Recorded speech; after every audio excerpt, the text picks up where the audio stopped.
Yeah, man.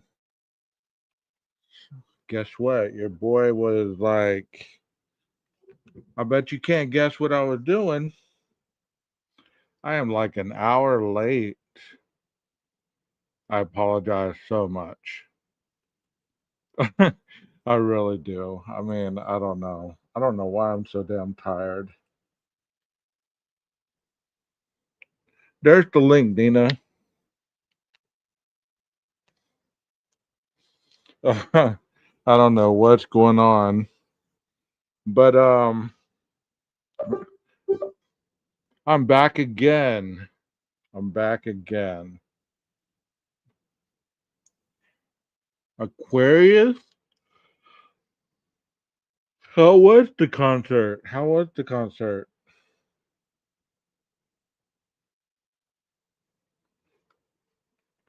I hope that everybody's doing fine. By the way, my name's 12 Gauge. This is my channel, 12 Gauge Investigative. Welcome, welcome, welcome. So, let's get this party started. How about that? Are y'all down for that? Are y'all down for that? Let me pull up the video.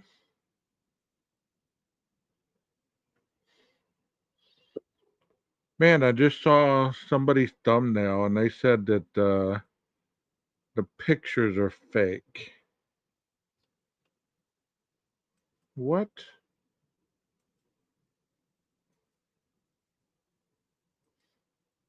Hey, warning label.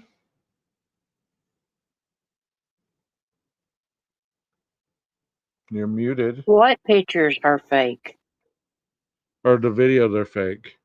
Those Oh, a videos, Coburger? yeah. Well, I hate to tell the thumbnail that you saw, but Jumpsuit Pablo, which has 400 and something thousand followers, he says they real. Well, this convict says they're fake.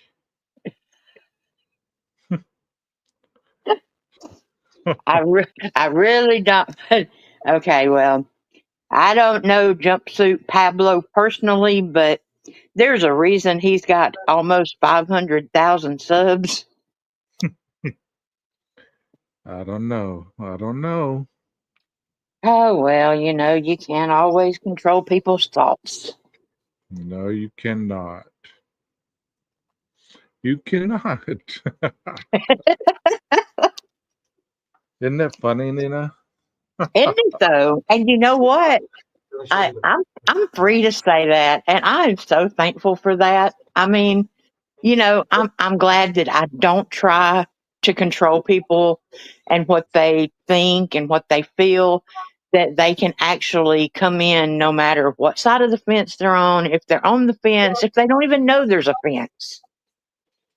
Yeah.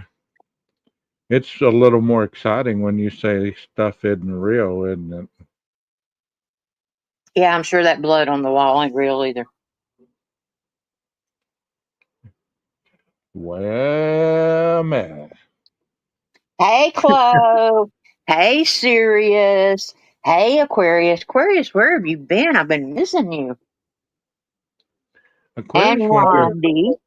Aquarius went to a concert the other night. She finally was good to herself. Well, it's about damn time in Texas. I bet Texas ain't behaving. I bet he ain't. Where is he? He's up there in the top. No. We tracked down the girl that posted them. Uh-oh, did she get fired? And somebody said it was a security guard. Oh, I'm sure it was because on the second one, you can see where they're recording it off of the like the main screen, with the grids. You can Yeah. tell that they just like singled out his grid.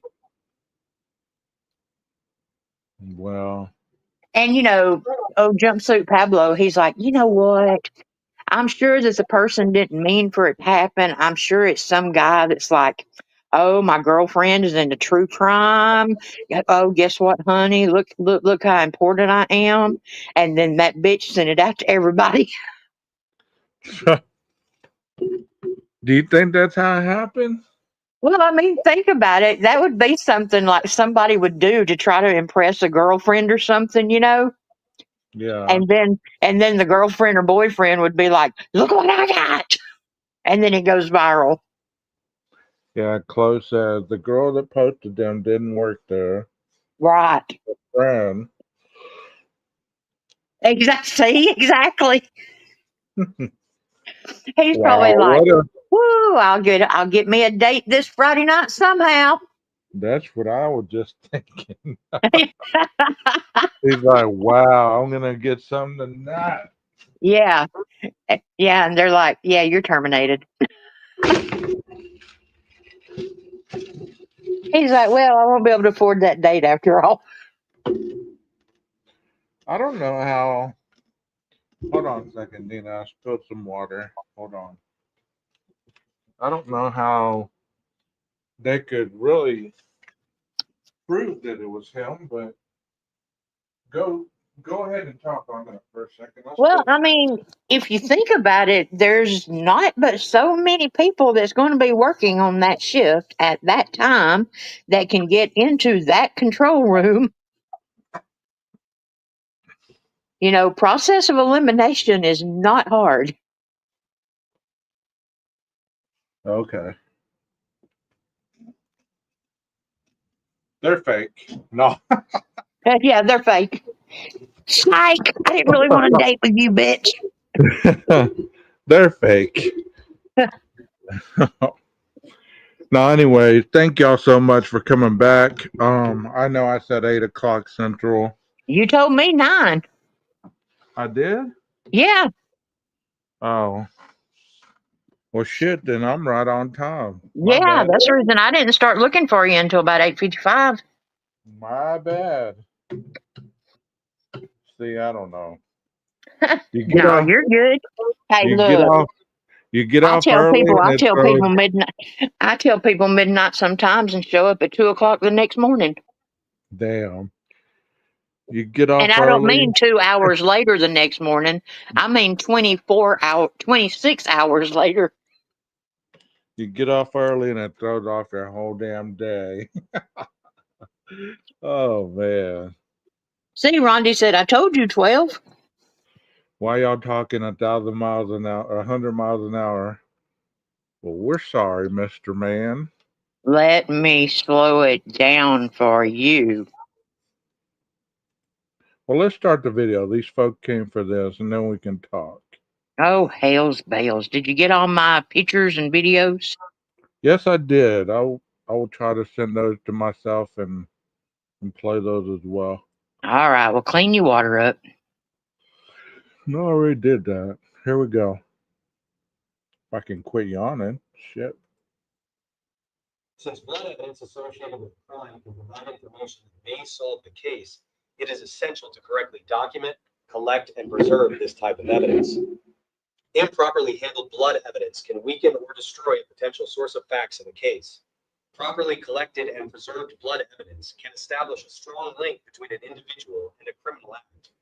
Blood evidence, or the lack of blood evidence, can also be used to bolster or contradict a witness statement or any statements that the suspect may make. Blood evidence can also point the investigator in the direction he or she needs to go to solve the case. If blood evidence is documented, collected, and stored suitably, it can be presented to a judge or jury several Hey, years you might want to ask chat, but it's like really choppy for me, but ask blood chat. evidence is the ability to absolutely eliminate a person as a potential suspect in a crime. Communication is the key to effectively processing blood. Do what? I said, you may want to ask chat how that sounds because for me, it's sort of choppy and you can't really understand it. So you might want to ask your chat. Oh, Jesus. No, Jesus will not answer. Chat will. Hold on. Let me see. Evidence. Clear and open communication must exist between a crime scene's first responding officer, the case detective, the crime scene investigator, the forensic scientist analyzing the evidence, and the assistant district attorney handling the case. Well, we're gonna have to deal with that because that's the way that's as clear as I can get it. I mean, Okay, well, I just wanted to let you know I can deal. I okay, can hang with it. I can hang. okay.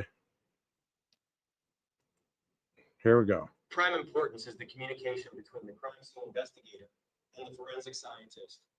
A crime scene investigator should know the crime lab's capabilities, the methods of blood collection and preservation preferred by the crime lab, the investigative information relevant to the forensic scientist, and the type of reference samples required by the crime lab. This information may change periodically as technology changes, lab policies change, lab personnel change, or lab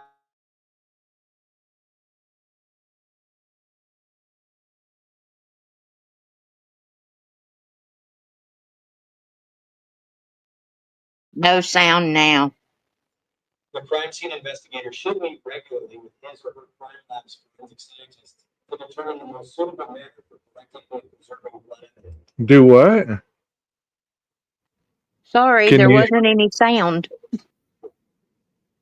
All I did was mute myself. Did it go off when I muted When myself? I guess when you muted, you took the sound with you. Oh my God. Okay, so basically what it's saying is, when the forensic people will go in to look at a crime scene, they're investigating certain levels of the blood and they're looking for different variations. So hopefully it plays okay. If not, I'm going to Canva and we're going to watch it from there. Okay. Hold on. Let me pull that up. All right, Chad, y'all get my back and let him know about sound. I'm not the tattletale. Oh my gosh. Y'all drive me nuts with that. I can't hear it. I can't see it. Come on. I Well, can it's a only listen. drive-through. We pay good money for this. I I mean, can a only drive-in. control. I can only control so much of this.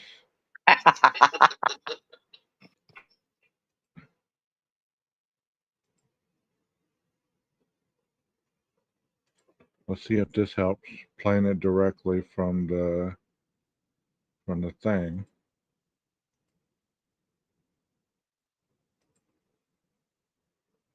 Okay, can y'all see that?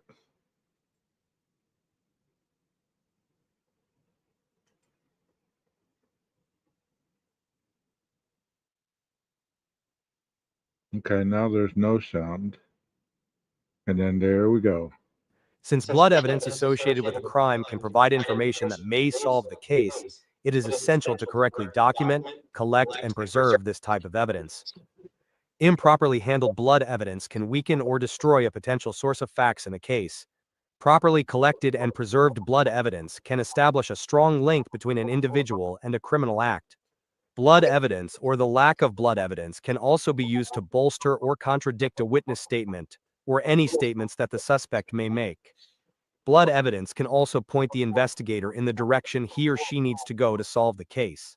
If blood evidence is documented, collected, and stored suitably, it can be presented to a judge or jury several years from the time of the criminal act. Perhaps the most powerful application of blood evidence is the ability to absolutely eliminate a person as a potential suspect in a crime.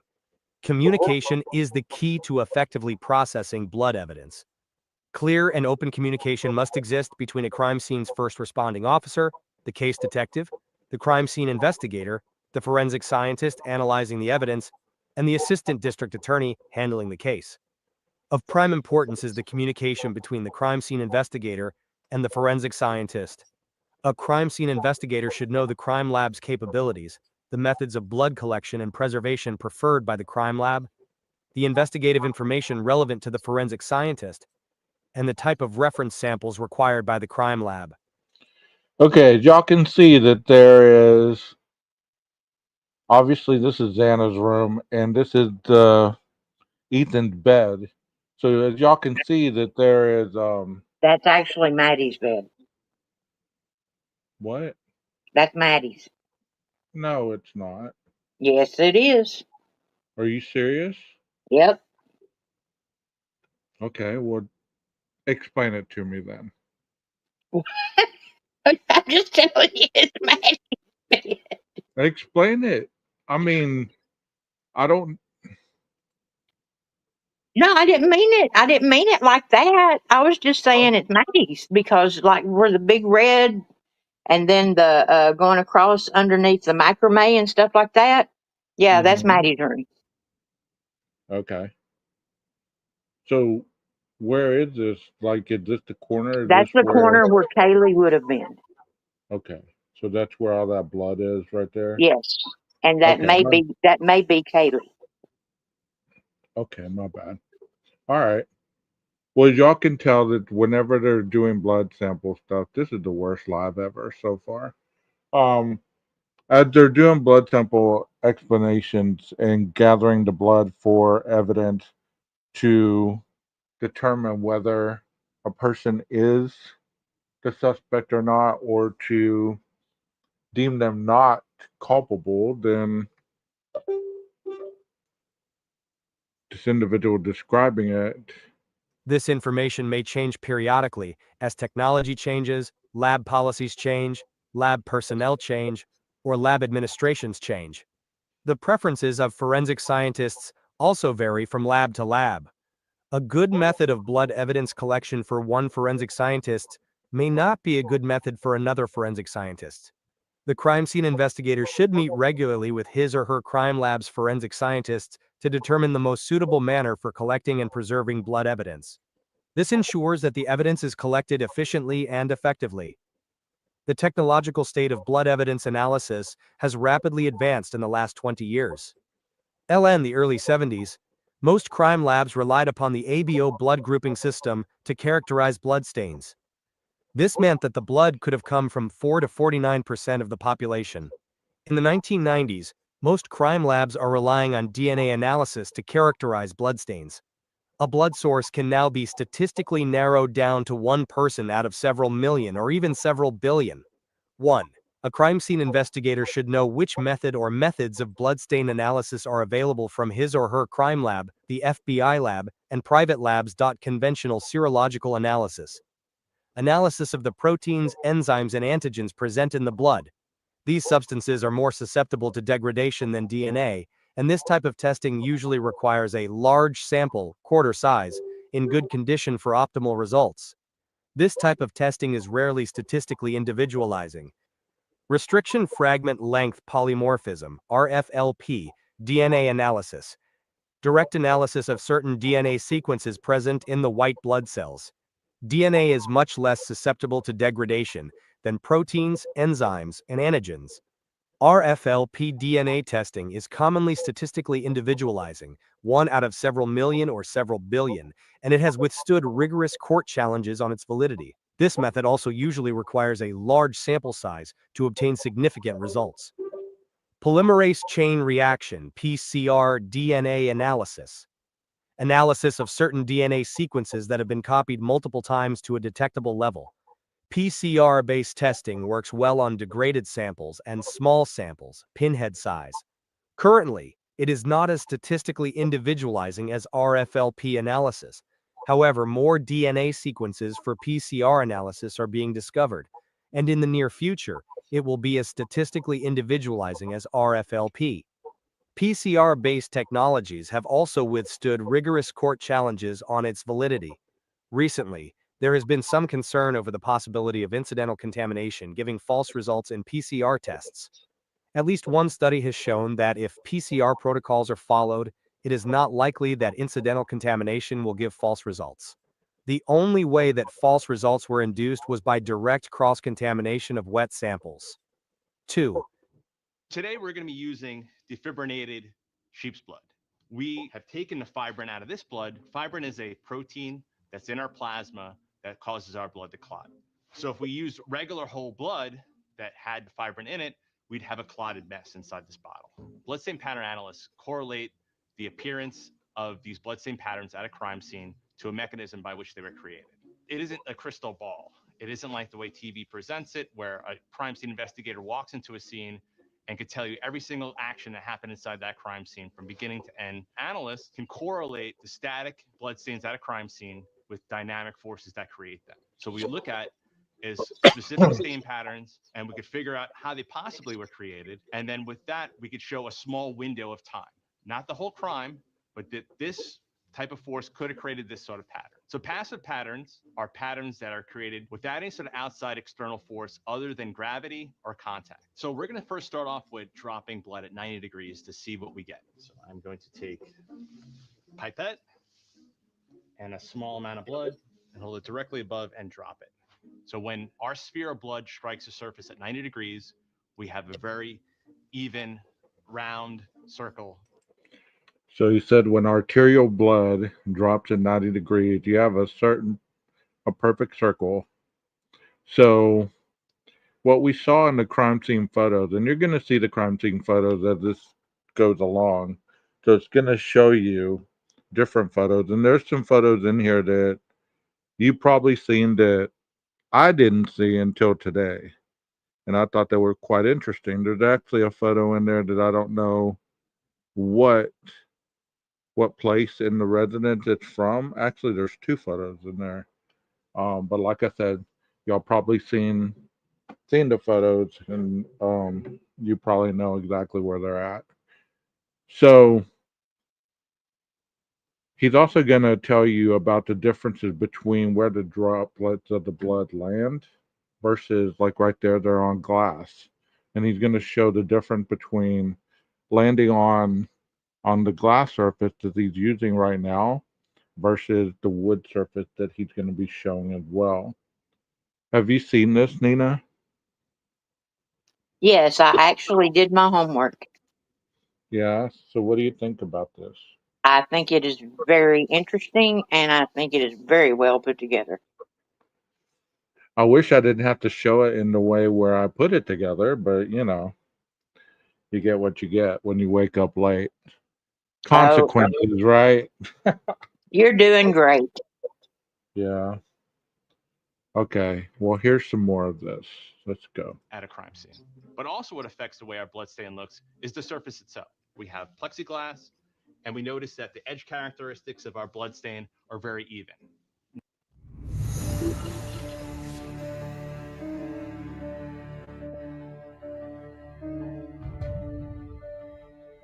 Presently, the courts do not recognize blood evidence as evidence that can be absolutely linked to an individual, such as fingerprints, bite marks, broken fingernails, and handwriting.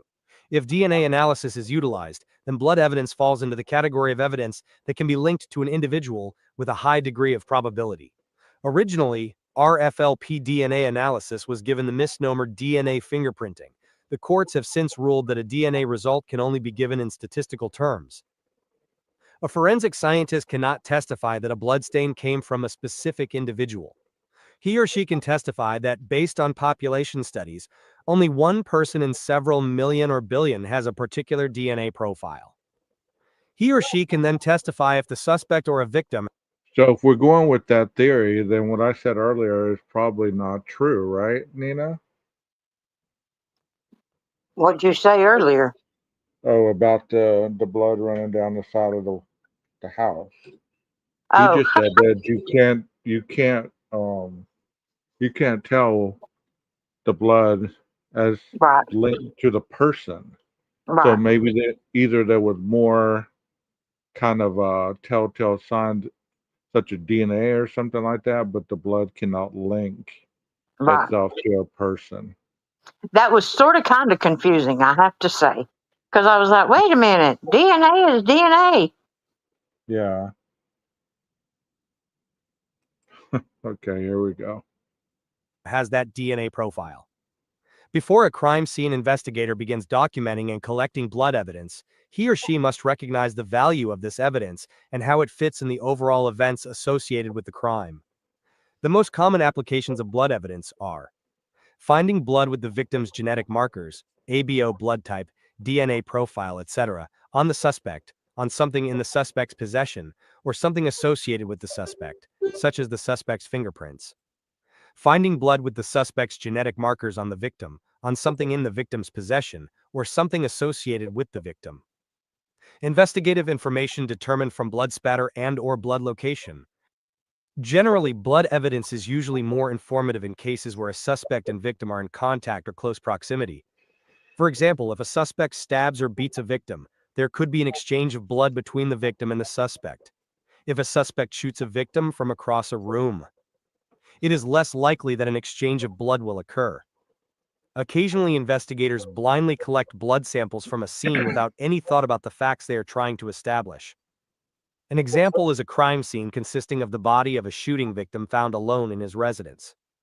See, what he said right there is like, rarely do people collect blood trying to find out who the perpetrator is. Is that not what he just said? That is exactly what he just said. And I think that that was very interesting because he was talking about really all this that we're going to see doesn't mean anything if you don't have a suspect to put it with. Right, right. So at that point, for people to be saying that there was no evidence or anything like that, well, they weren't giving us evidence because they didn't have a suspect, right? It kind Right. of makes sense as to what this guy is saying. Some investigators will collect several blood samples from around the body. This is unnecessary, since it will only establish that the victim bled at the scene of the crime. This fact is already proven by the presence of the body. However, one sample of pooled blood next to the body can be collected to confirm the results obtained from the victim's reference blood sample.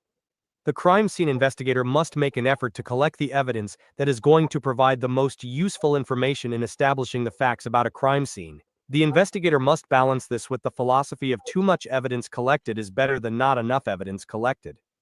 The investigator should concentrate on collecting representative samples of the peripheral bloodstains, such as the bloodstains that are away from the body and the main area of action, or blood spatter patterns that differ from the majority of the blood spatter patterns. These bloodstains may provide useful investigative information. The investigator should also search for blood trails leading away from the scene. These trails could have originated from a wounded suspect. If a suspect is established in a case, then he or she should be examined for wounds. The suspect's wounds should be documented and photographed. This is Unless, excuse me, unless this picture can be magnified or whatever, at this point, I don't see any trails, but doesn't mean that there isn't any. If you're just looking at this and like that other video that I was showing you would show it a lot bigger, um, you could see that it just pulled droplets of blood as if someone was either standing there or they had injured themselves. And what we have heard, excuse me, is that Koberger supposedly cut his ring finger. So if he didn't know he was bleeding, I mean, or if he did and didn't care, you know, that could explain these blood droplets. So Nina, where's this picture at? What's this picture from? What room? That one right there is going to be Xana's room because of the black bag right there. Then the other one that's just like that is going to be Maddie's room because that's where the Doc Martens are. Okay. See, I was having trouble finding the blood droplets in that picture until you sent it to me Right. and circled it, because it's hard to see. Yeah. But did you notice that there's 4 on the left of both of them? That's in like a curvature. Yeah, yeah. Yeah. So it's like the individual was standing at the foot of the bed watching, like just Yes. observing. That's what creeped me out. It was like right inside the door of both the bedrooms are the exact blood droppings, and it's like he stood there just like just looking at what he had done or watching them take their last breath. Right, right.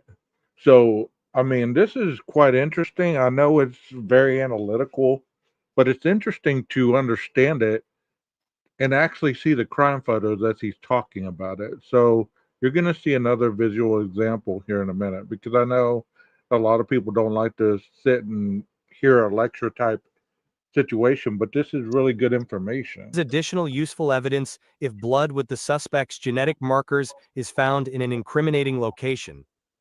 Because blood analysis is a comparison analysis, comparison of the victim's blood and the suspect's blood to blood found at the crime scene, reference blood samples are needed from the victim and suspect. A comparison must be made between the genetic markers in the victim's blood and the suspect's blood. The blood samples from the crime scene can then be analyzed for those genetic markers that are different in the suspect and victim. This is especially true in conventional serology analysis. Requests are made occasionally to do an ABO blood type determination of blood on a suspect's. So if I'm hearing this correctly, correct me if I'm wrong. if he did cut himself and that was his blood, and there's a mixture of the victim blood also in there, how they found that correlation would have been the DNA or the markers in the blood, not the blood itself. Is that what he's saying? Yes. As a matter of fact, it's called, oh my gosh. I forgot what it's called, but it's the separating of it. And that's one of the things that Cece Moore talks about in some of the interviews that she does, is that one of the things that could have come through after the gag order was the separating of all the blood. Right. And that, they could have got the results back after the gag order was in place, and that's the reason it was never talked about. It's kind of like when to make a murder case that we were watching that night, where she was saying that they put a coagulant or anticoagulant in the blood when they find blood at a crime scene to keep it from clotting. Yes, So this would have been like they at the crime scene they gather the blood and then they put it in a tube to before they can kind of break it down and everything like that, so they can see exactly what kind of markers there is in the blood right. to try to see who the blood belongs to, because the blood will not tell you by itself whose blood it is, but you can see markers and DNA and all this other stuff in the blood once it's separated that can give you the owner of the blood, so to speak. So, do you think that they were able to find more DNA other than the DNA on the I night think sheet? they actually found a fingerprint of his. Yeah. And the only reason that I think that is because in one of the documents, this was before he pled or anything, it Mm-hmm. talks about a fingerprint expert. And it's like, you don't need a fingerprint expert if the fingerprints you found was the victims or Dylan or Bethany's. Right. So why would you have a fingerprint expert? Right. And also, there's many, many people that believe that Dylan had a part in this. We haven't They're heard. such idiots. No, but listen, we have not heard of one. We have not seen any pictures that they have found blood in her room whatsoever. Does she have any cuts on her hand? Does she have any bruises? Did you know what I mean? They would have photographed and examined her right off the bat. Just like Right, you know what I mean, if they would have thought she was a suspect. Like I always say, it's about eliminating the person rather than making the person the suspect. I don't right. know where people get that mentality that when they're investigating a crime, they're trying to make people suspects. It's not that. They're eliminating people.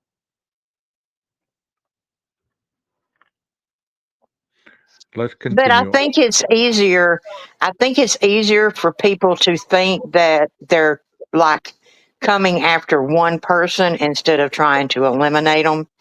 I think Right. it's easier for people to think the bad.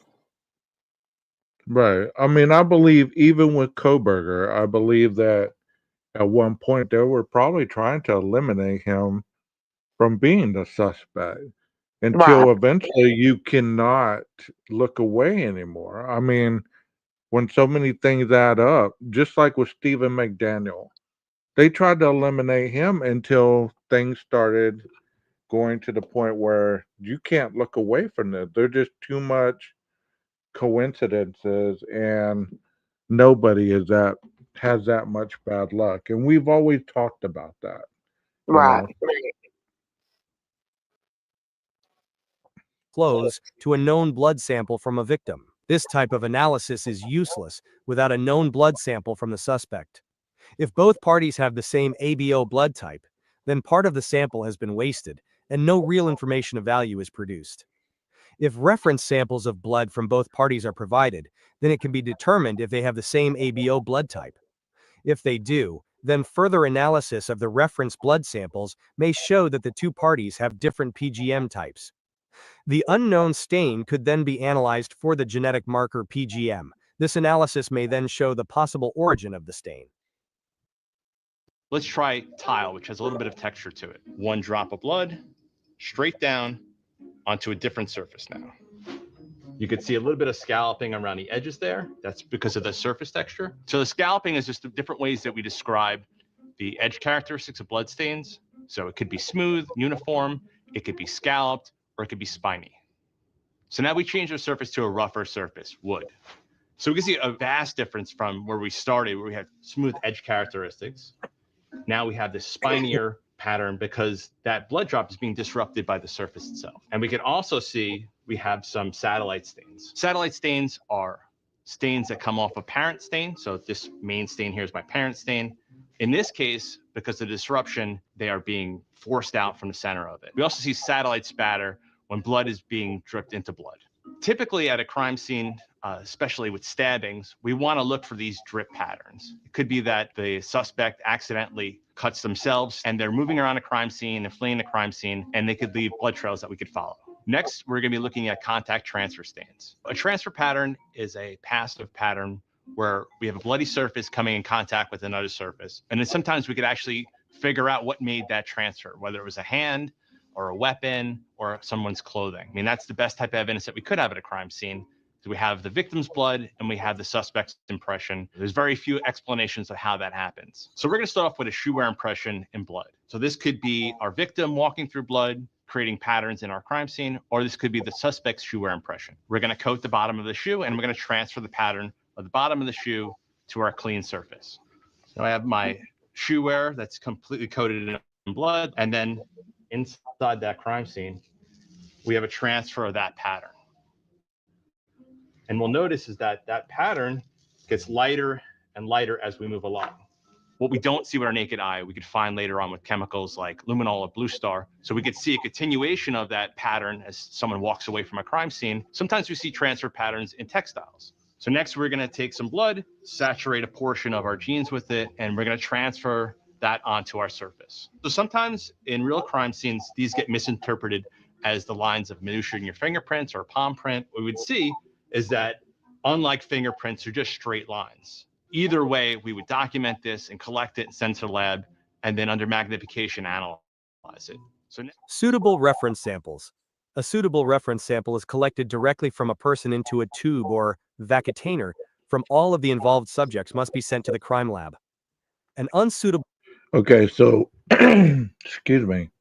To give reference to what we're looking at, I'm going to take a shot at this. I could be wrong here. This is Xana's room, and this yep, is the bedding next to her bed where Ethan, which if you look at how the bed is still kind of yes, down, yes. that means that there's somebody still in the bed. And it's a This, pretty heavy somebody.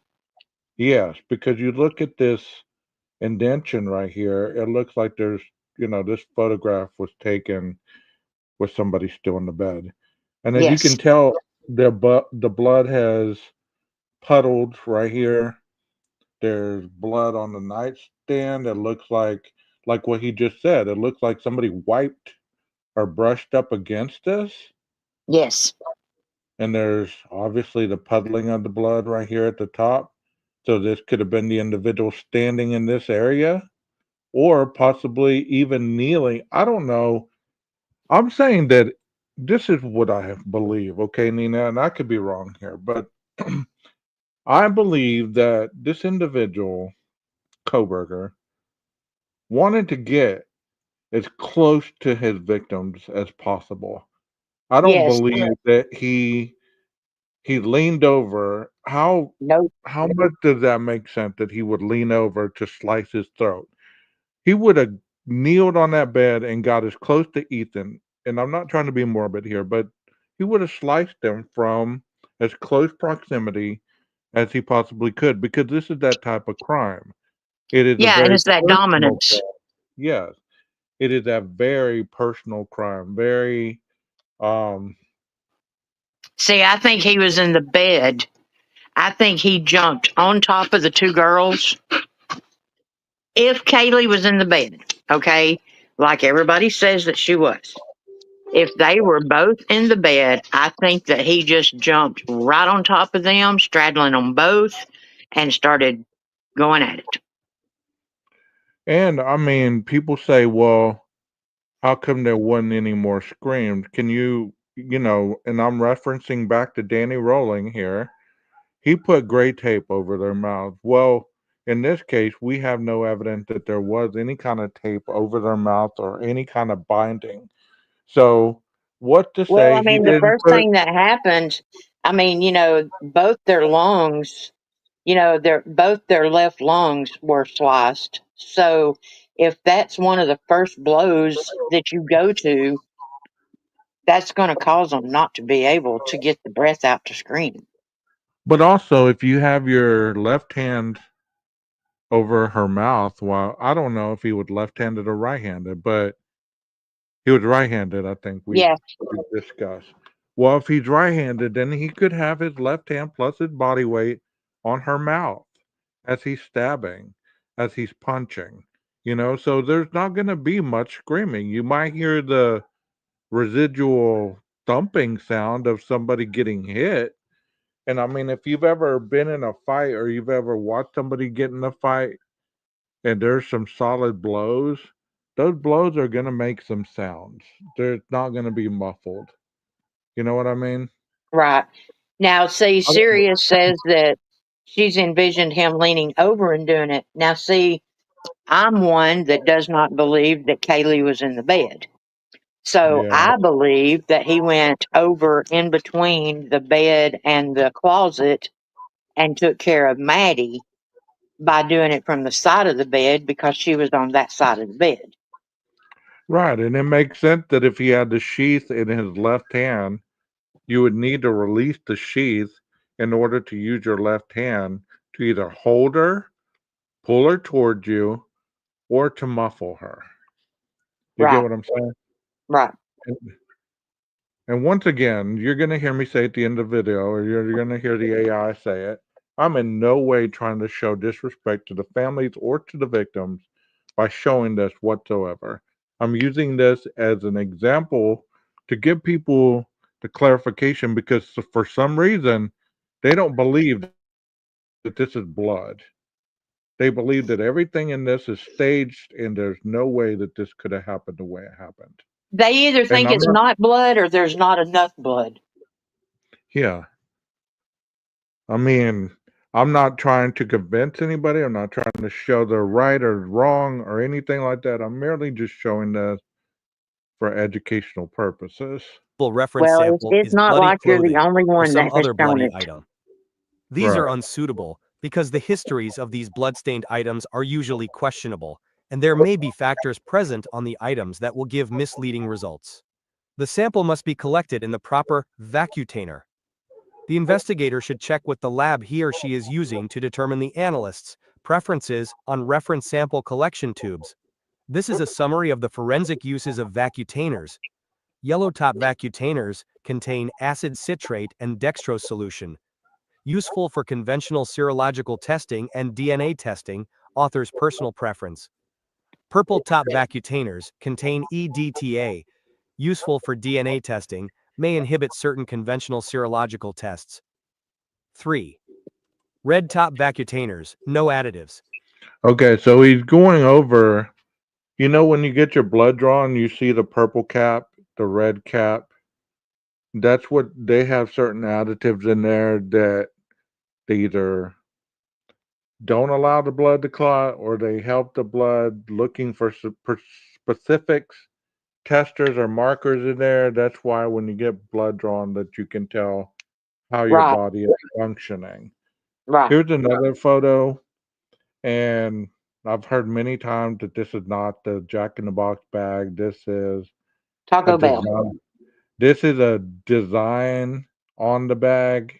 This isn't blood. And this is not blood on the Coors Light box. That's not a trail of blood right here. Then what the hell happened in that room? That's what I want to know. Who told you that wasn't blood? I've heard that. I've heard Really? that. Yeah. Now, see, I thought that it was a Taco Bell box mixed, with blood on it. A Taco Bell bag. Because you know how Yeah. Taco Bell has the purple? Yeah. But So I Jack thought in that the it was a Box. Taco Bell bag with blood mixed on it. Yeah, Jack in the Box has a little bit of purple as well, but not much. Um it's very definitive, you know what I mean? Right. I don't know. I think I might have to. I don't know. I might would have to debate that because that looks like an awful lot like blood,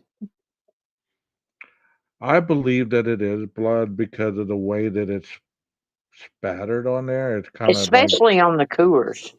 seeping into the box. And see, this is like what he just showed in that video Right. about somebody rubbing against the box and getting blood on it. That doesn't look like a thumbprint or anything like that. It looks like the box was either kicked out of the way, but this would entail somebody leaned over and bled directly on this bag, based on what he was saying a while ago. Does that sound Well, plausible? the thing about it is when you look at some of this stuff, you can notice, and again, this is not being Mormon, morbid or anything like that. But if you think about the way that Xana was fighting, and y'all, let me tell you, I have been in some fights, okay? You grab for anything. And Yeah. especially in something like she was in, if she could have got a hold of a 12 pack of beer and hit him in the head, I'm sure she was grabbing for anything. And those rooms were very tiny. Right. Yeah. Useful for conventional serological tests. Less useful for DNA testing, can be used for pregnancy and HIV testing. 4. If a yellow top is not available, then the author prefers receiving red top and purple top vacutainers from a subject. Gray top vacutainers contain sodium fluoride and sometimes EDTA. Useful for toxicological testing, not suitable for conventional serological analysis. 5. And may not be suitable for DNA analysis. If the investigator is collecting blood from an autopsy, then one of each type of vacutainer should be collected from the victim. This will ensure that any necessary forensic testing can be performed. These vacutainers should be stored in a refrigerator, not frozen, at about 4 degrees centigrade until they are transported to the crime lab. In recent years, blood visualization enhancing chemicals have regained popularity with crime scene investigators. The chemical of choice is usually luminol. Luminol is a chemical that, when applied to bloodstains, even very dilute bloodstains, will cause the bloodstains to glow in the dark. And that's interesting as well. This is the blood that we can see. The reason people say that there's not a lot of blood is because there's a lot of blood that you can't see. Oh, You yeah. make that. They You, talk about the hold on, blood hold on, spatter hold being on, on the ceiling. hold on, and hold on. You make that room dark. You turn on the light, not the black light. It's Right. a specialized light because we talked about that as well in another live. A black light cannot illuminate blood. Right. So you spray the luminol. There's a special light. It's like a black light. It looks like a black light, but it's not a black light. It illuminates where the spatter is, and think of how that room lit up, because you had a very good presentation about those crime scene photos that you showed, where you couldn't see any blood in that bathroom. Right. You turned the light off and you sprayed the luminol and you put the black light. I'm going to say black light. I know it's not a black light, but that's the reference that I'm going to give it. So Yeah, turn I on think the it's black called an light. alternative source or something. Yeah. So you're going to be able to see all the blood present, not blood, but it's going to be the remnants of what's in the blood that was left behind. It's called an Illumitrace blood tracker. Can we say black light? Yeah. Okay. We'll say black light. Oh, Unless you want to say that every time. Are you okay? yeah. My grand first son just came up and was like, "Nina, you're going to pet me." No. Because it has several drawbacks, as a presumptive test for blood, spraying luminol at a crime scene should be an investigator's last resort for detecting blood. The problems with luminol include: one of the empirical tests for determining if a stain is blood is its appearance. If it is a blood stain, then it should look like blood. A blood stain also has to be present in sufficient quantity to perform confirmatory testing and testing for genetic markers. This requires that the blood stain is visible to the naked eye. The luminol reaction is at best a presumptive test for blood. If the stain is so dilute that it can only be visualized with luminol, then no further analysis can be performed to confirm the presence of blood. Luminol will give false reactions. Luminol will react with copper ions, copper compounds, iron compounds, and cobalt ions. It will also react with potassium permanganate, found in some dyes, and hydrated sodium hypochlorite, bleach. 6. Ferrocyanide and plant peroxidases could also give false reactions. 7. Studies have shown that That was interesting right there. People wonder how they can tell if bleach has been, or there's been a cleanup. Well, this luminol reacts with it, so it gives it a false reading, and you can tell that they've used some kind of chemical to try to clean it up. Is that not what he said? Yeah, and that's the reason that when people talk about, a cleanup and stuff like that, I'm like, y'all do not understand, because if they're using some kind of cleanup, you can actually see the rag marks and everything. Yeah, I know that you did a deep dive on yours, and I've looked at mine also. We were both interested in the blood there for a long time, and we were trying to figure it all out because that was a hot topic, the cleanup. Right. They cleaned it up. They cleaned up the crime scene. I believe that people thought that when they were viewing the photos of the inside of the house, that's exactly what it looked like that night. Which, as we see now, it didn't look like that at all. There was hardly any room to walk. There Yeah, was I stuff mean, all that's over the floor. I've said it 100 times. There's no way those college kids cleaned that crime scene to where luminol or any kind of any kind of black light or nothing would show up. Right. And you're telling me that you would be so, if you can't see visible markers of blood on the surface of the floor or objects or whatever, how do you know what to clean up? You could see a blood drop in it and clean it up, but who's to say that there's not any kind of spray type of the blood all over near the spot that you just cleaned up? And here's It's the gonna thing about it is you've got some of them that are looking at these pictures and they're like, "Look, there's a white spot. That's where they cleaned it." Bitch, please, do you see that spatter up above it? Then you're going to tell me they just cleaned the wall below it? Right. I mean, Right. why they gonna leave that part and clean this part? Yeah, that's how usually people get caught, you know, identifying that there's been a cleanup because they don't get every aspect. You I think can't. I think with the Casey Anthony case, didn't she try she didn't try to clean up the trunk.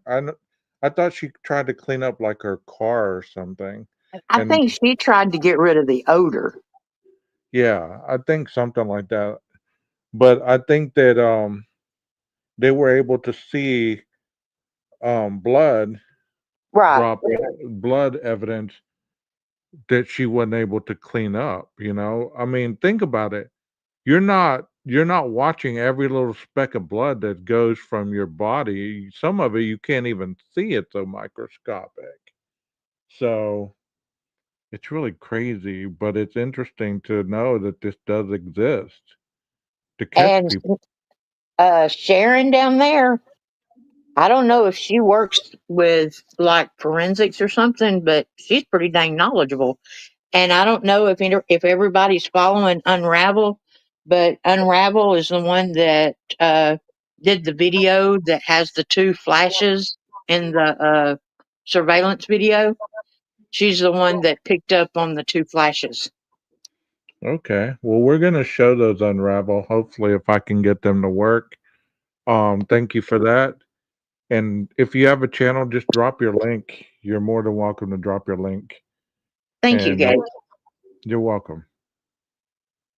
Luminol will cause the loss of several genetic markers, 8, 9. Because luminol is water-based, it could cause latent, possibly bloody impressions to smear. Luminol could also further dilute an already diluted stain. This may push the stain beyond the genetic marker analysis detection limits. Unfortunately, some crime scene investigators use luminol as their first choice for detecting blood. By using luminol in such a reckless manner, it is possible to lose valuable information from a bloodstain. When searching for blood at a crime scene, especially blood that may have been cleaned up, the investigator should first use a high-intensity light to search for any traces of blood. Bloodstains are not easy to eradicate. Diluted blood will often leave a brownish stain where a person has tried to clean it. Blood also has a tendency to flow into floorboard cracks, into carpet padding, behind baseboards, etc. By conducting What did he just say? Blood has a tendency to do what? Yes, it does. It does. Flow into Yes, it cracks. does. So, uh-oh. Well, then that biohazard team needs fired. a thorough examination with a high-intensity light source, the investigator can usually find these areas.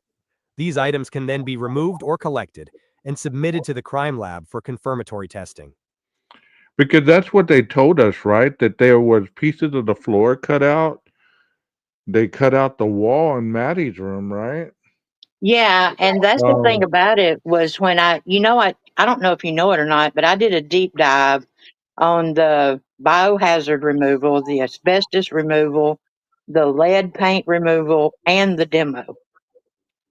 And they found what happened was after all that was done, by the time they came in and cut out all the places that the blood had seeped to, then they cut out all the asbestos and the lead paint. They said that there wasn't, there was hardly anything left of the inside of the house. right, because they had gutted it pretty much. Right. I mean, so tearing it down was the most obvious thing. I mean, they wouldn't have Oh been able yeah. And to the see thing anything. about it was Team Idaho, they knew immediately that they were in a money pit at that. You know what I'm saying? So their Right, best thing to do at that point was, oh, guess what? We're donating it. right. And then, you knock it down and they haven't done anything with it as far as I know. I haven't kept up with the house. Right. Yeah, I Now did a here's deep dive on it. Well, this guy is very knowledgeable and he's very easy to understand. He's gonna take Yes, us on yes. another And it's not boring at all. no. Here he's gonna continue on showing us exactly the blood evidence and how it differentiates between just a droplet of blood. These transfer stain patterns. So I'm going to take some blood and put it onto my hand and then move that across the surface. So if I touch the surface and then move my hand, we see what's called feathering, the effect of movement on blood, just like if I took a paintbrush and moved it across a wall. In the beginning, it would be darker, but eventually it would get lighter. So this feathering effect helps us interpret movement at a crime scene. This could be found at a crime scene in many different ways. One could be a suspect has blood on their hands and they move it across a clean surface. And another very common way that we see these patterns at a crime scene are what's called drag marks. We have a victim that's bleeding and either they're moving through the scene or someone's dragging them through the scene. And we see the same effect, that feathering going towards the body. Next, we're going to cover flow patterns, and that is a volume of blood being affected by gravity. So what you can see here is that gravity is pulling upon that blood and pulling it down on our So what did surface. that look like to Crime scenes, this may y'all? be very valuable evidence. What did that look like to I don't y'all? know. I ain't never seen anything like that going down the outside of a house. Let me show y'all again. What did this look like? Does this not look like the blood on the outside of the house?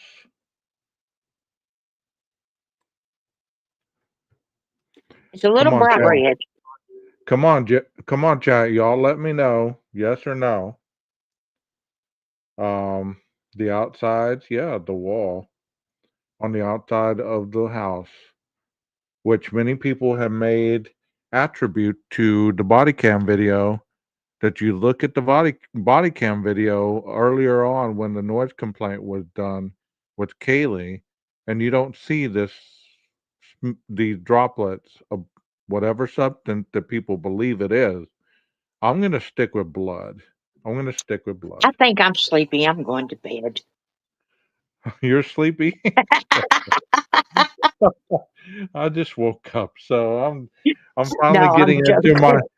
I apologize for the subs for my crankiness at the very beginning. I am not really one of those people that jumps out of bed bright-eyed and bushy-tailed, and I've been sleeping, waking up all day. So I don't know what or why that's happening, but regardless, I uh I apologize for that for any of y'all that may have ran off because I was a little cranky. I'm not cranky at anybody or anything. I'm just myself. Sometimes, you have those moments. And we love you for that. Well, thank you for that. So this does look like the blood on the outside of the house that goes down the wall, and it almost is perfect replica. It's almost a perfect replica, is it not? Let's watch that again. Look how he does this. So if you're inside that wall where Ethan was, that would mean that regardless of where his head was or whatever, the blood that either puddled up or pooled at that corner, it went down like this. And that is a volume of blood being affected But see, by you got to gravity. consider What you too see here is that gravity is that, pulling upon and that I blood know there's and nurses pulling in it here down. that can tell me if I'm saying it right, but he got Ethan's jugular, but he also got his anyway, it's the artery behind the clavicle. Right. One of them is the one on the side of the neck, right? And then he got the one. He actually like. It sounded like he sliced down. He was trying to decapitate him almost. Well, the way that somebody told me that how you get stabbed behind your clavicle is going in from the back. So, do you believe Ethan was on his stomach? See, that's what well, he's laying on his stomach right now. Yeah. I mean, and so that's what I wondered was if okay, see, they said that behind the clavicle, that injury is like instantaneous. You know what I'm saying? Yeah. Now, Yeah. instantaneous may be 10 seconds, but there's no getting up and fighting, you know. So if he's laying on his stomach and he gets him from behind his clavicle and then Curious. just raises his head, Yeah. I mean, then That's the reason I have always felt that on the outside was from Ethan, Yeah. is It's because of the way his head was at that headboard. so Sirius says subclavian artery. Yes. Thank you for that, Sirius. So that artery right there,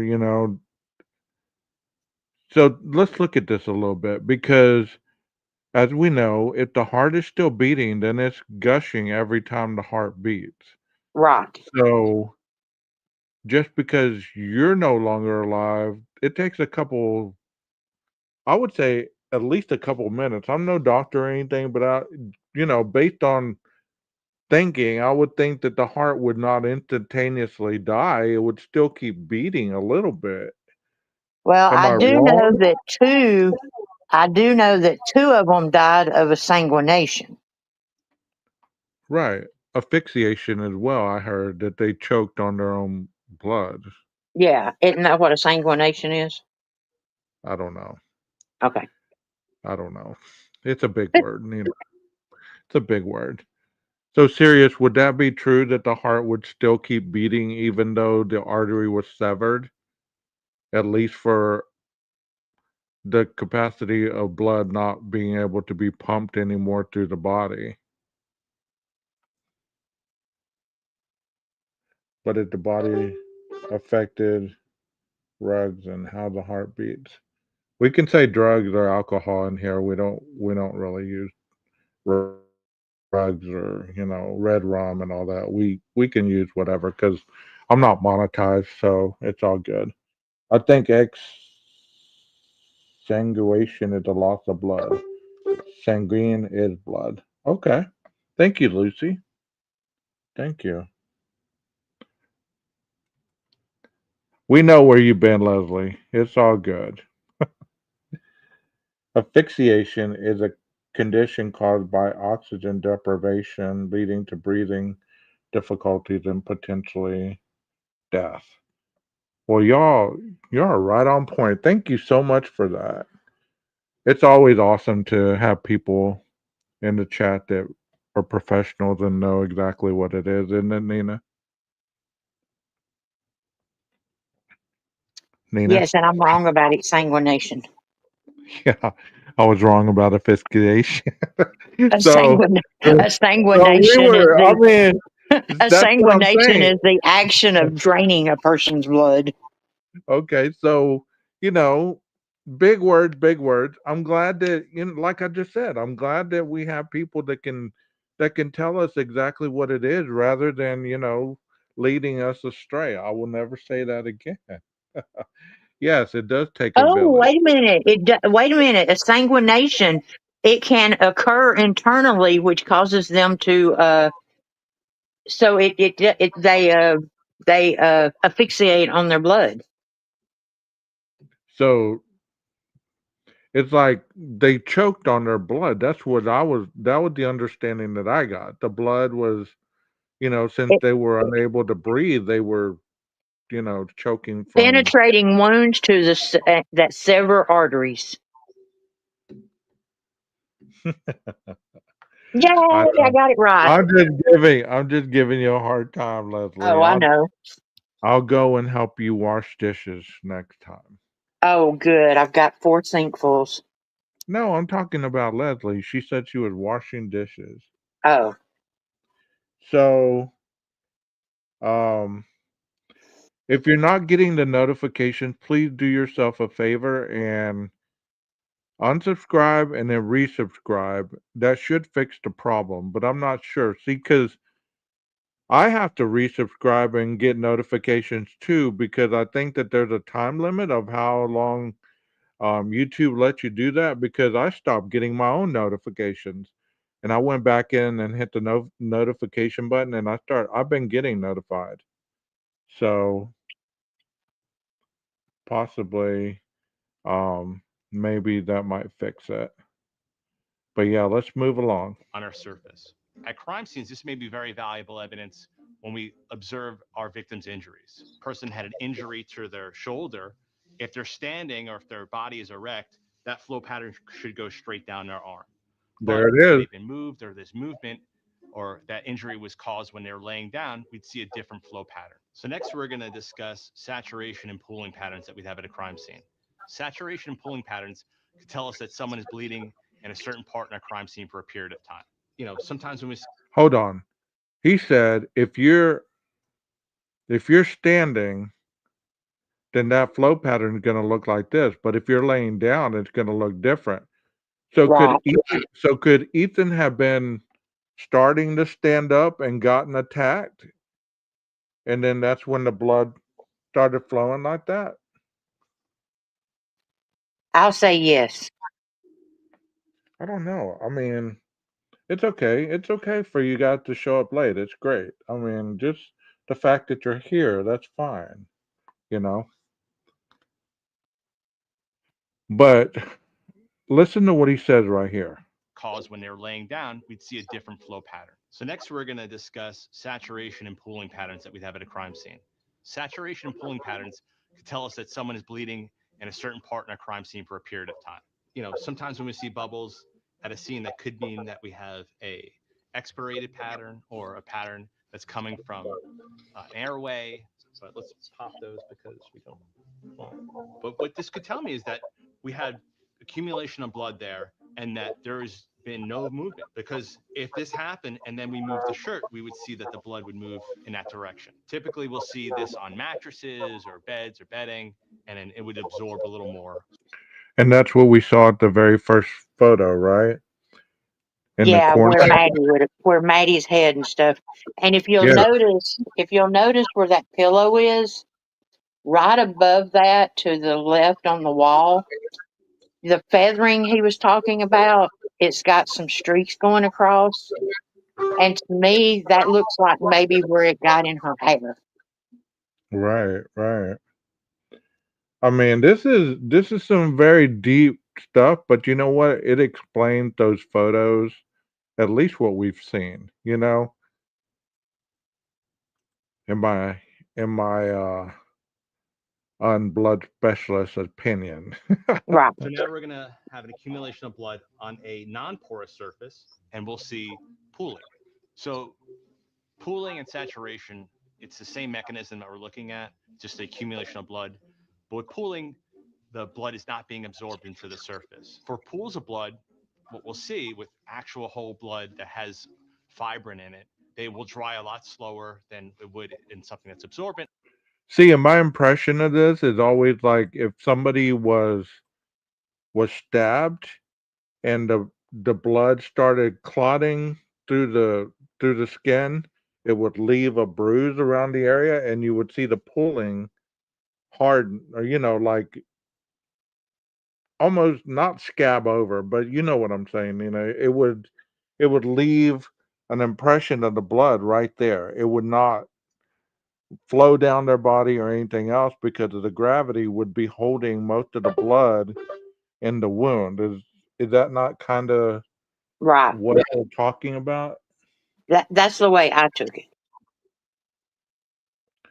And I apologize for that annoying noise. I don't know where it's coming from, but it's coming from my computer, and I don't know if it's like a corded jiggle. That sound right there. I don't know if a corded jiggling or something. I apologize for that because it's on probably every video that I do. I got to figure it out. I got to take all this stuff apart and put it back together. But also we're going to see over a period of time is clotting inside that pool. And then sometimes we'll see affect what's called serum separation. So the edges of this will be clear where we see the plasma of the blood as it separates. So now we're moving on to the spatter category of bloodstain pattern analysis. With this category of bloodstains, we're looking at some sort of external force on an open source of blood. So what I'm going to do is I'm going to put a small amount of blood on our wood here. I'm going to strike it with a hammer. And what we should see is an impact spatter on the plexiglass in front of us. Put on my goggles. I'm going to put my hood up. Give us a small amount of blood here. All right, ready? There we go.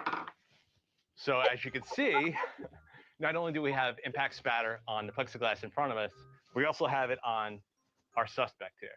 Okay, so we applied force to an open source of blood. When I saw this, I thought to myself, if that was a K-bar knife that he was plunging, as he was pulling that out, would it not have done almost the same thing with the forcefulness of, like stabbing into the body? Because the coroner said there was tears. It was Right, almost right. like he was ripping it back out. And Well, I see, mean, I talked to Unfiltered Loki about the K bar because there was somebody it was one of the experts, and it was talking about the it's he said like a groove that the blood would get stored in, hmm and I was asking Loki about it, and he said that the groove is actually cut out to lighten the blade, to take some of the metal out because it's a heavy knife, but right, that when you're using it for like deer or something like that, that it because it is grooved like that, the blood will store in there, and that's where like the 90-degree angle droplets is it will run down that groove to the point of the knife down to the floor. right. Yeah, it would have been all over the place. To Right. answer your question, Leslie said, "Did you guys see the blood spots on the floor of the kids? How is it there's no smudges? He stepped in between them. That's what Scott said. Scott who?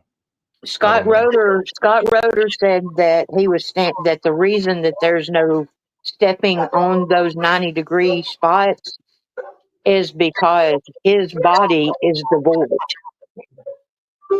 Right, and that's what it's called, a void. That's what this guy's going to show you.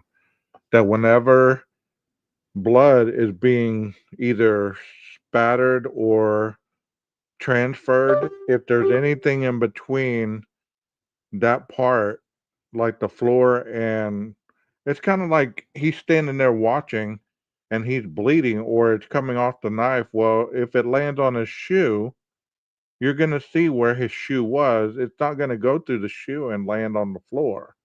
It's going to go to the shoe. You know what I mean? This guy's going to show you that. Right. But that's the And we have reason a that he was talking, because people have asked, well, those perfect round spots, why did nobody step on them? Because he's standing there. Nobody's stepping after he leaves. He's already killed them. Right. There's nobody coming behind him. Right. I It's interesting to me. I guess the dog did get scared and went and hung her down. Otherwise, Murphy would have had blood in his fur. There would have been paw prints all over the place. Because if he stepped in the blood, then you would have seen paw prints. And But dogs clean themselves incessively. you're a little loud. What? Dogs will clean themselves completely up. I didn't know that. So if he would have stepped in blood, he would have cleaned the blood off of him? Oh yeah, he would have sit there and he would obsess over licking that off of himself. I was not aware of that, Nina. Yes. Okay. Cats too. Okay. resulting impact stain. Our stain pattern, what we'll notice is directly opposite where the force was applied, we have our blood striking that surface at 90 degrees. So these stains that we have right here near the bottom are circular. But the further we move away from that source, these blood stains are now hitting this surface at an angle. So our stains are more elliptical. Bludgeoning would be the most common way that we get these stains, but it could be. The first tool for documenting the crime scene investigation is note-taking. An investigator should be as thorough as This room right here, and I hope we can discuss this, Nina, because I found this. I even hope it's part of the house. But have you ever That is in seen? the that's the corner in Dylan's room. That's where that is? Yeah. Okay, so you've seen this photo before. Yes. Okay. The reason I thought that this was interesting, I think people were saying that that's blood on that box. You No, see now that? see, at first I saw that picture because the spare room where Ashlyn Couch's old room was, where the golf clubs were. I thought that Um, too. Maddie would use that room to do marketing and stuff for the restaurant. And so at first, when I saw that, I thought, well, that must be where the computer and stuff is, where they would sit and do that. But Right. then I was in somebody's chat and they were like, no, that is on the other side of Dylan's room. Yeah, So it in that little could be the closet spare room or area, it could be Dylan's room. that little closet part. Yeah. Like there, she had the closet, and then she has kind of Yes. like Haley does up there, that little cubic, that little Yes. That's where they indention said that thing. was. Okay. Hey, Firefly, thank you for being here, and I agree with you. I agree with you. Um, she said I would think there would be trace blood on him if he had stepped in blood, even if he tried to clean himself. Yeah.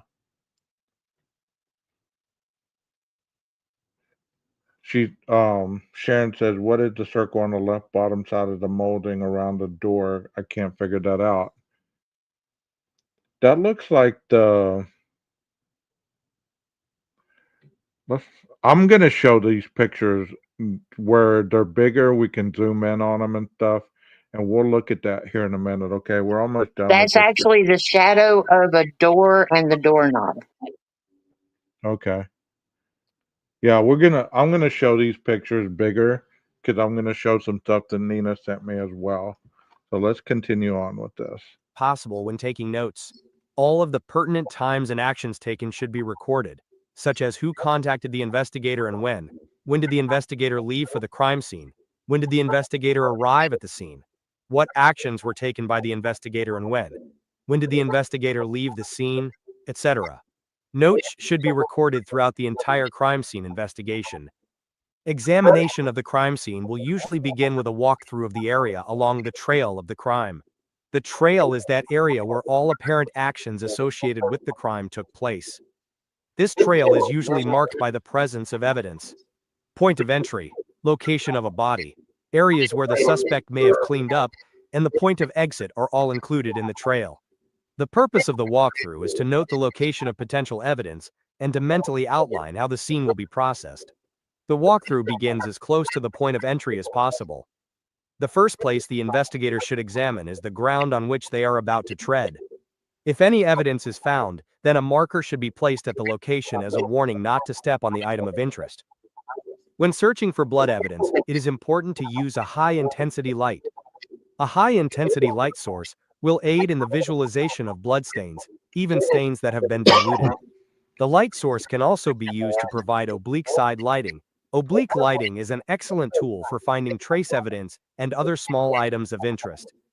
As the walkthrough progresses, the investigator should make sure their hands are occupied by either carrying notebooks, flashlights, pens, etc., or by keeping their hands in their pockets. This prevents the investigator from depositing unwanted fingerprints at the crime scene. As a final note on the walkthrough, the investigators should examine the areas above their heads, ceiling, tree branches, etc. These areas may yield blood spatters, bullet holes, etc. Once the walkthrough is completed, the notes must be supplemented with other forms of documentation, such as videotape, photographs, and/or sketches.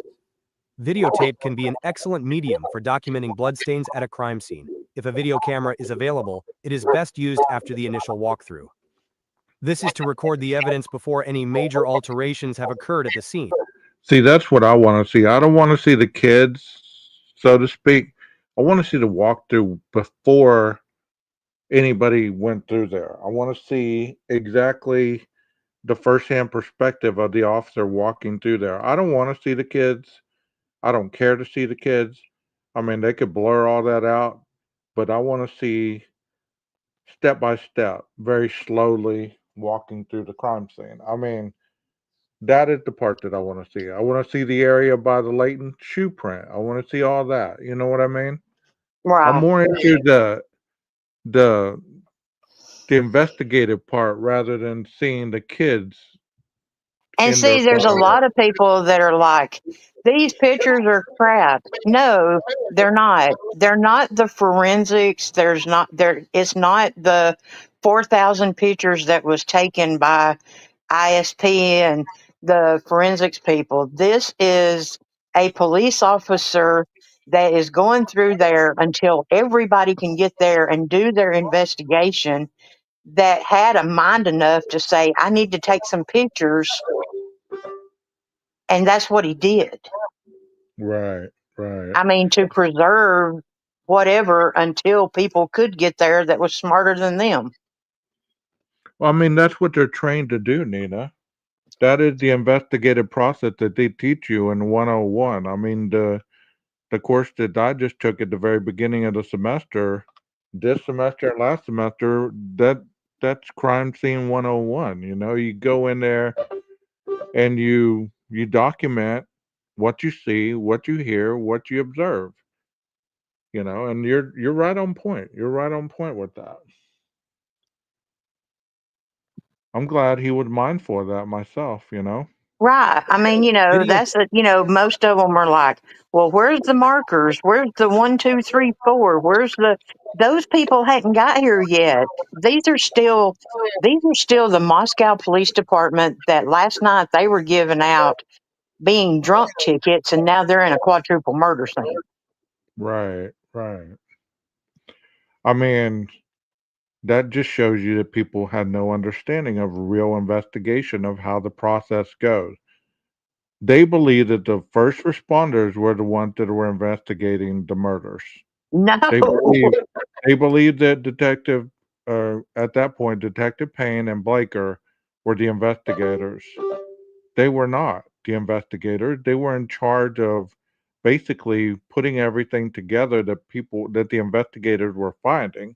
The forensic team, the fingerprint team, the tire mark impressionist, all the people were reporting back to them what they were finding. That's their role. They were not going through the house investigating on their own. See, that's what people believe, that Blaker and Payne were the ones that were finding all this evidence, which is not true at all. No, they were just the poor people that were there first.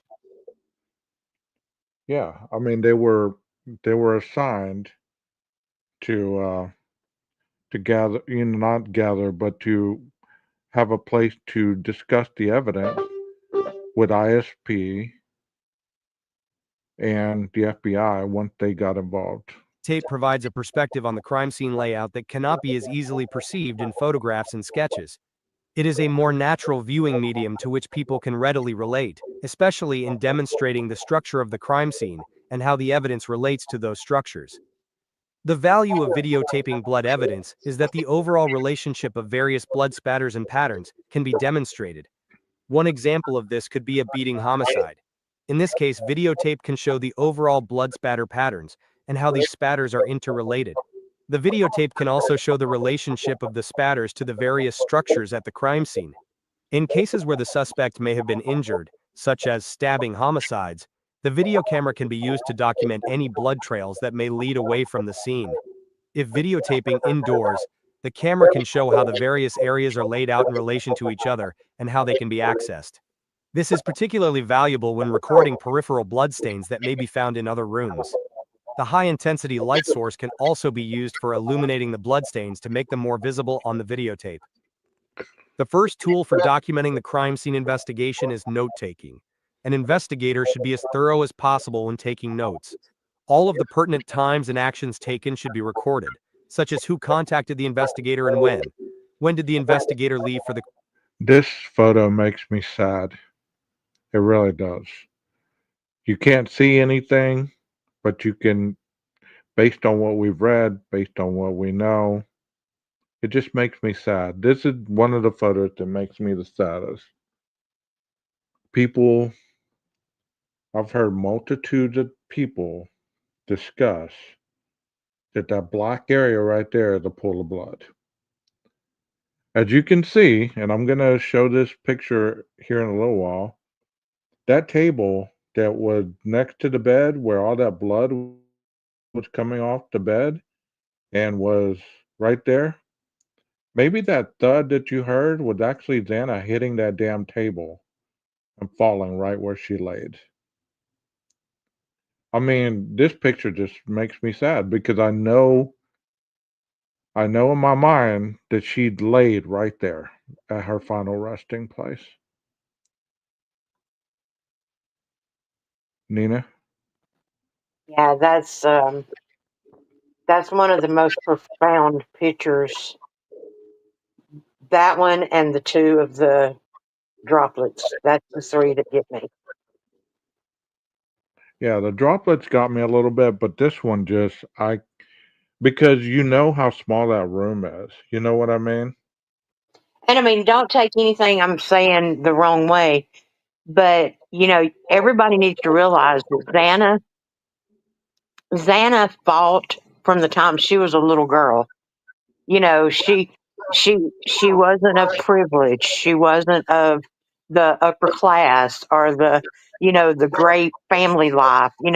She was a Right. scrapper due to her childhood. You know what I'm saying? And when I say scrapper, I just mean she fought to get in that sorority. She fought to find the love of her life. She fought to get to that college. She fought to be right at the cusp of having the life that she worked so hard for. Right, right. And to I just agree. have it just taken away. And that's not taking away from Ethan or Maddie or Kaylee or anybody like that. Maddie didn't have it easy either. Having a parent that's an addict, that's not good for any child. But, for Xana, you know, I don't know. And it's not that I'm partial to Xana. It's just that she finally saw that light in her life. Right. And I mean just the whole part of this, the four. They all had Right, their story. They all had their stories. They all right. have as human beings, we're just not one dimensional. And I think people have tried to make these individuals that died one dimensional. They made them partiers. They They are made definitely more than the Idaho 4. right, right. And that's why this photo makes me so sad. I mean, because even though it's blurred out, you can almost see more than what your mind wants you to see, and Right. because that is that white table right there by that bed. You see where my cursor is, Yeah. and her body's right here. And the Coors Light bottle is not far, not the bottle, the box is not far from her on this side of the room. But let's move on. I'm not trying to be a Debbie Downer here. Crime scene. When did the investigator arrive at the scene? What actions were taken by the investigator and when?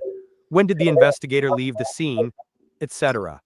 Notes should be recorded throughout the entire crime scene investigation. Examination of the crime scene will usually begin with a walkthrough of the area along the trail of the crime. The trail is that area where all apparent actions associated with the crime took place. This trail is usually marked by the I wanted to say this earlier, and I wanted to say this every time that we talk about this little hallway right here.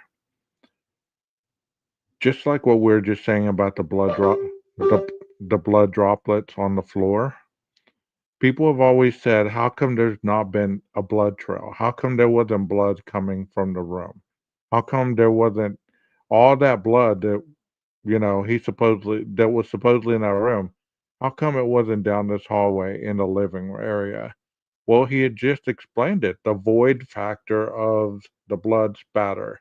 If he's standing there and most of the blood is going on him, it's going to leave a void in that area where he's standing. So there's not going to be any blood that he steps in. If he steps in it, it's not going to be enough at that particular point because most of the blood is being absorbed into the mattress or it's being absorbed into other things along where the victims are. So it's not going to be going down the hallway. It's not going to be like he stepped in, and we're going to see an example of how blood gets lighter the more you step. So this could explain a lot of it as well.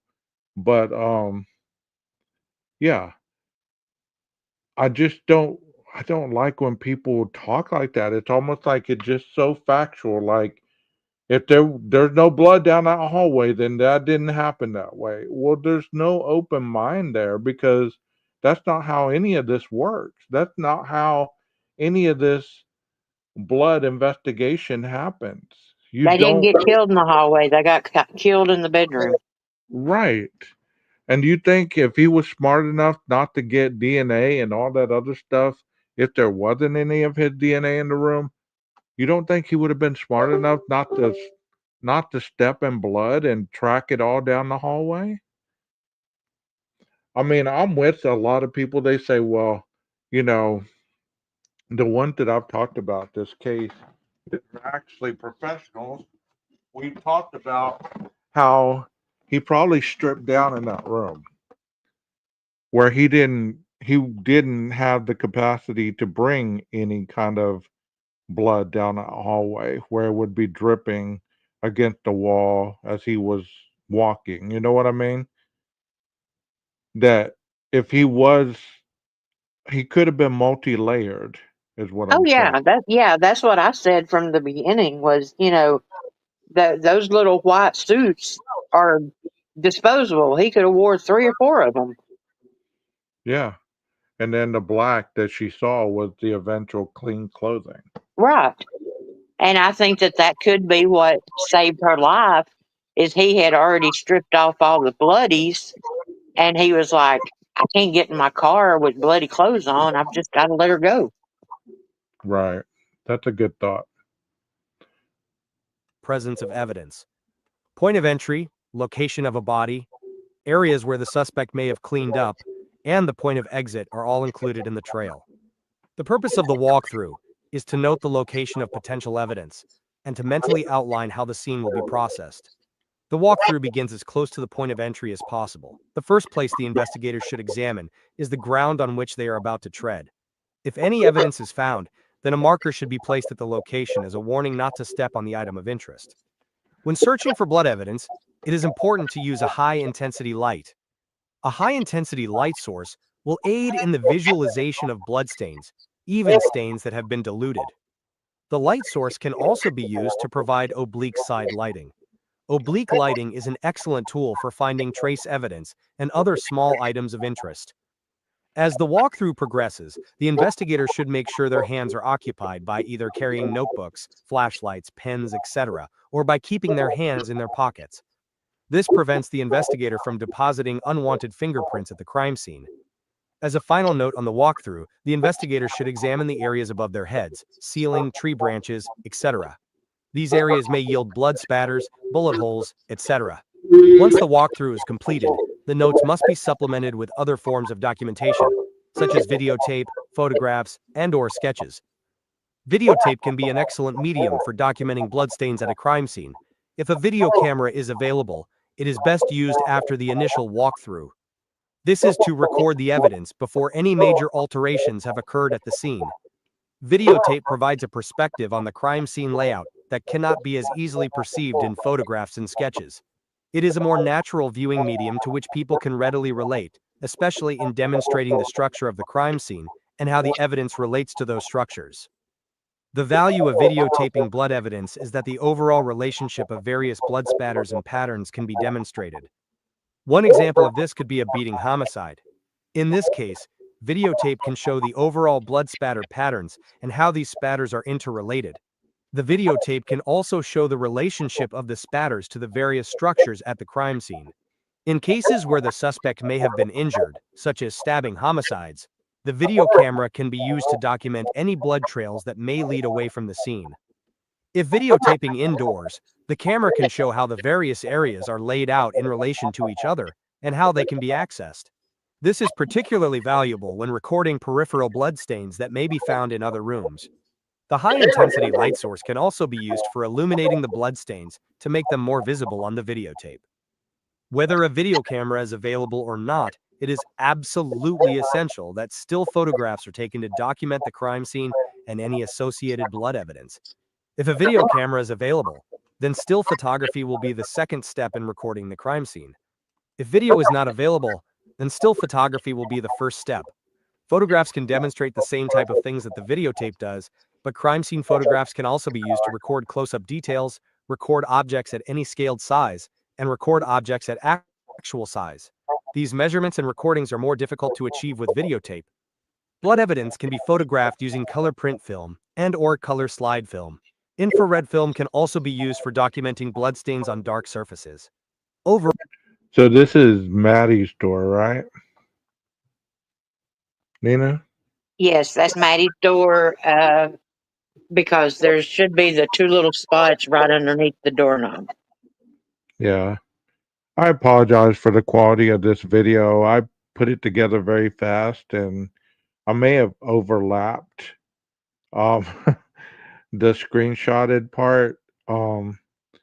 But I will put the link of the video so you can go back and watch it on YouTube. It is a very informative video. And I also put the link of the information where I got the information from. It was on the forensic page. I will put the link in the bottom of the chat as well. Lean says, "Hey, 12, she didn't see you up there." Hey, Lane, how are you? Yeah, we do have two different chats going on. One's coming from Nina's stream and one's coming from mine. So sometimes people get confused on that. Overall, medium range and close-up photographs should be taken of pertinent bloodstains. Scaled photographs, photographs with a ruler next to the evidence, must also be taken of items in cases where size relevance is significant, or when direct, one-to-one, comparisons will be made, such as with bloody shoe prints, fingerprints, high-velocity blood spatter patterns, etc. A good technique for recording a large area of blood spatter on a light-colored wall is to measure and record the heights of some of the individual blood spatters. The overall pattern on the wall, including a yardstick as a scale, is then photographed with slide film. After the slide is developed, it can be projected onto a blank wall or onto the actual wall many years after the original incident. By using a yardstick, the original blood spatters can be viewed at their actual size and placed in their original positions. Measurements and projections can then be made to determine the spatters' points of origin. 10. Another method of documenting blood evidence is by drawing a sketch of the crime scene. The drawback of photographs is that they are two-dimensional representations of three-dimensional objects. As a result, photos can distort the spatial relationships of the photographed objects, causing them to appear closer together or farther apart than they actually are. If spatial relationships of the evidence are important, or if something needs to have proportional measurements included in it for calculations, such as blood spatter patterns, then a sketch must be made. Computer programs are available for sketching crime scenes and blood spatters by inputting certain measurements associated with the scene and the individual spatters. This blood spatter program will then calculate and draw the spatters' points of origin. These programs might come in handy where there are many blood spatters and the points of origin need to be determined. For more in-depth information on videotaping, photographing, and sketching crime scenes, refer to the recommended reading list. The final method of evidence documentation is the chain of custody form. The chain of custody form is a written record of all evidence transfers from the crime scene to possession of the court or the clerk of court. Proper chain of custody thoroughly documents the movement of evidence, the security of the evidence, who had possession of the evidence, and when the evidence was in a person's possession. The chain of custody form must accompany the evidence all the way to its final destination. A copy should also be kept in the case folder. The following information must be recorded on the form: a description of the evidence and its container, the specific recovery location of the evidence, case numbers, the date and time it was collected, who collected it, whether or not the evidence container was sealed upon transfer to another individual, who received the evidence, the dates and times of any evidence transfers, who delivered the evidence, and the final disposition of the evidence. This is necessary to demonstrate that the evidence was not contaminated in a way to alter the information that the evidence originally contained. It also demonstrates that the original evidence was not planted or changed in some way before its presentation in court. After the evidence has been documented using videotape, photographs, sketches, and chain of custody forms, the evidence collection process can begin. Collection and preservation of blood evidence. Once the crime scene has been thoroughly documented and the locations of the evidence. Well, let me talk about the planting part right there. Other than the obvious, many agencies are not going to risk their careers, their reputations, and their integrity to plant anything anywhere. Also, like you just said, there's so many step by step investigative protocols that you have to do that it'd be difficult to plant something to get somebody to be a suspect. Because at any point early on, before the 21st, I believe, of December, they didn't even have Koberger on their radar. And they were investigating all this stuff at this house. So you're telling me that they didn't know who he was, they didn't have him on on their radar, but they planted his DNA on the sheath before the Uh-huh. 21st. Uh-huh. You're telling me that they planted, if they found DNA of his at any other part of the house, that they planted his DNA before they knew who he was. Uh-huh. So you're telling me they just randomly picked him and then made all this information fit him before they even had him on the radar? How I much think mother turned him in. how much sense does that mean? Or does that make? Yeah, that doesn't make any sense. I mean, other than the obvious, they're not going to risk their credentials, their reputation, their time on the force, all this other stuff, especially the investigative team, the FBI, the ISP, all the people. All the alphabet, because I think the DEA was involved at some point, the CIA was involved in some point, the SERT, which was the ones that went in on the warrants. I mean, we're talking judges, we're talking magistrates, we're talking, you know, every alphabet there is as far as law enforcement, and they all got together and they went and talked to mother and father, and they decided that they needed his DNA to take him down. And people don't realize that the district attorney is on site as a part of the investigative team as well. Right. So Bill Same Thompson was function. there, and once they did, you know, um, arrest him and get him the public defender, that Ann Taylor was able to go and visit the crime scene. There's a reason why those people are on site to make sure that nobody is planting any kind of evidence or that there's not anything shady going on. So the Well, here's the planting, thing about it. As far as the IgG and the SNP and the STR and all that, that they want to talk about the chain of custody going down to Othram, the people that took that down there said that the only time that it was out of their sight and out of their chain of custody was when they went through TSA for the airport, which was like seconds because people knew what it was.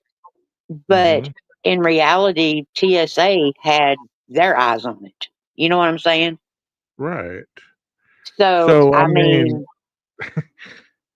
that planting, that kind of debunks that. There's a lot of things that are debunkable, but they're people want to bumpable hold.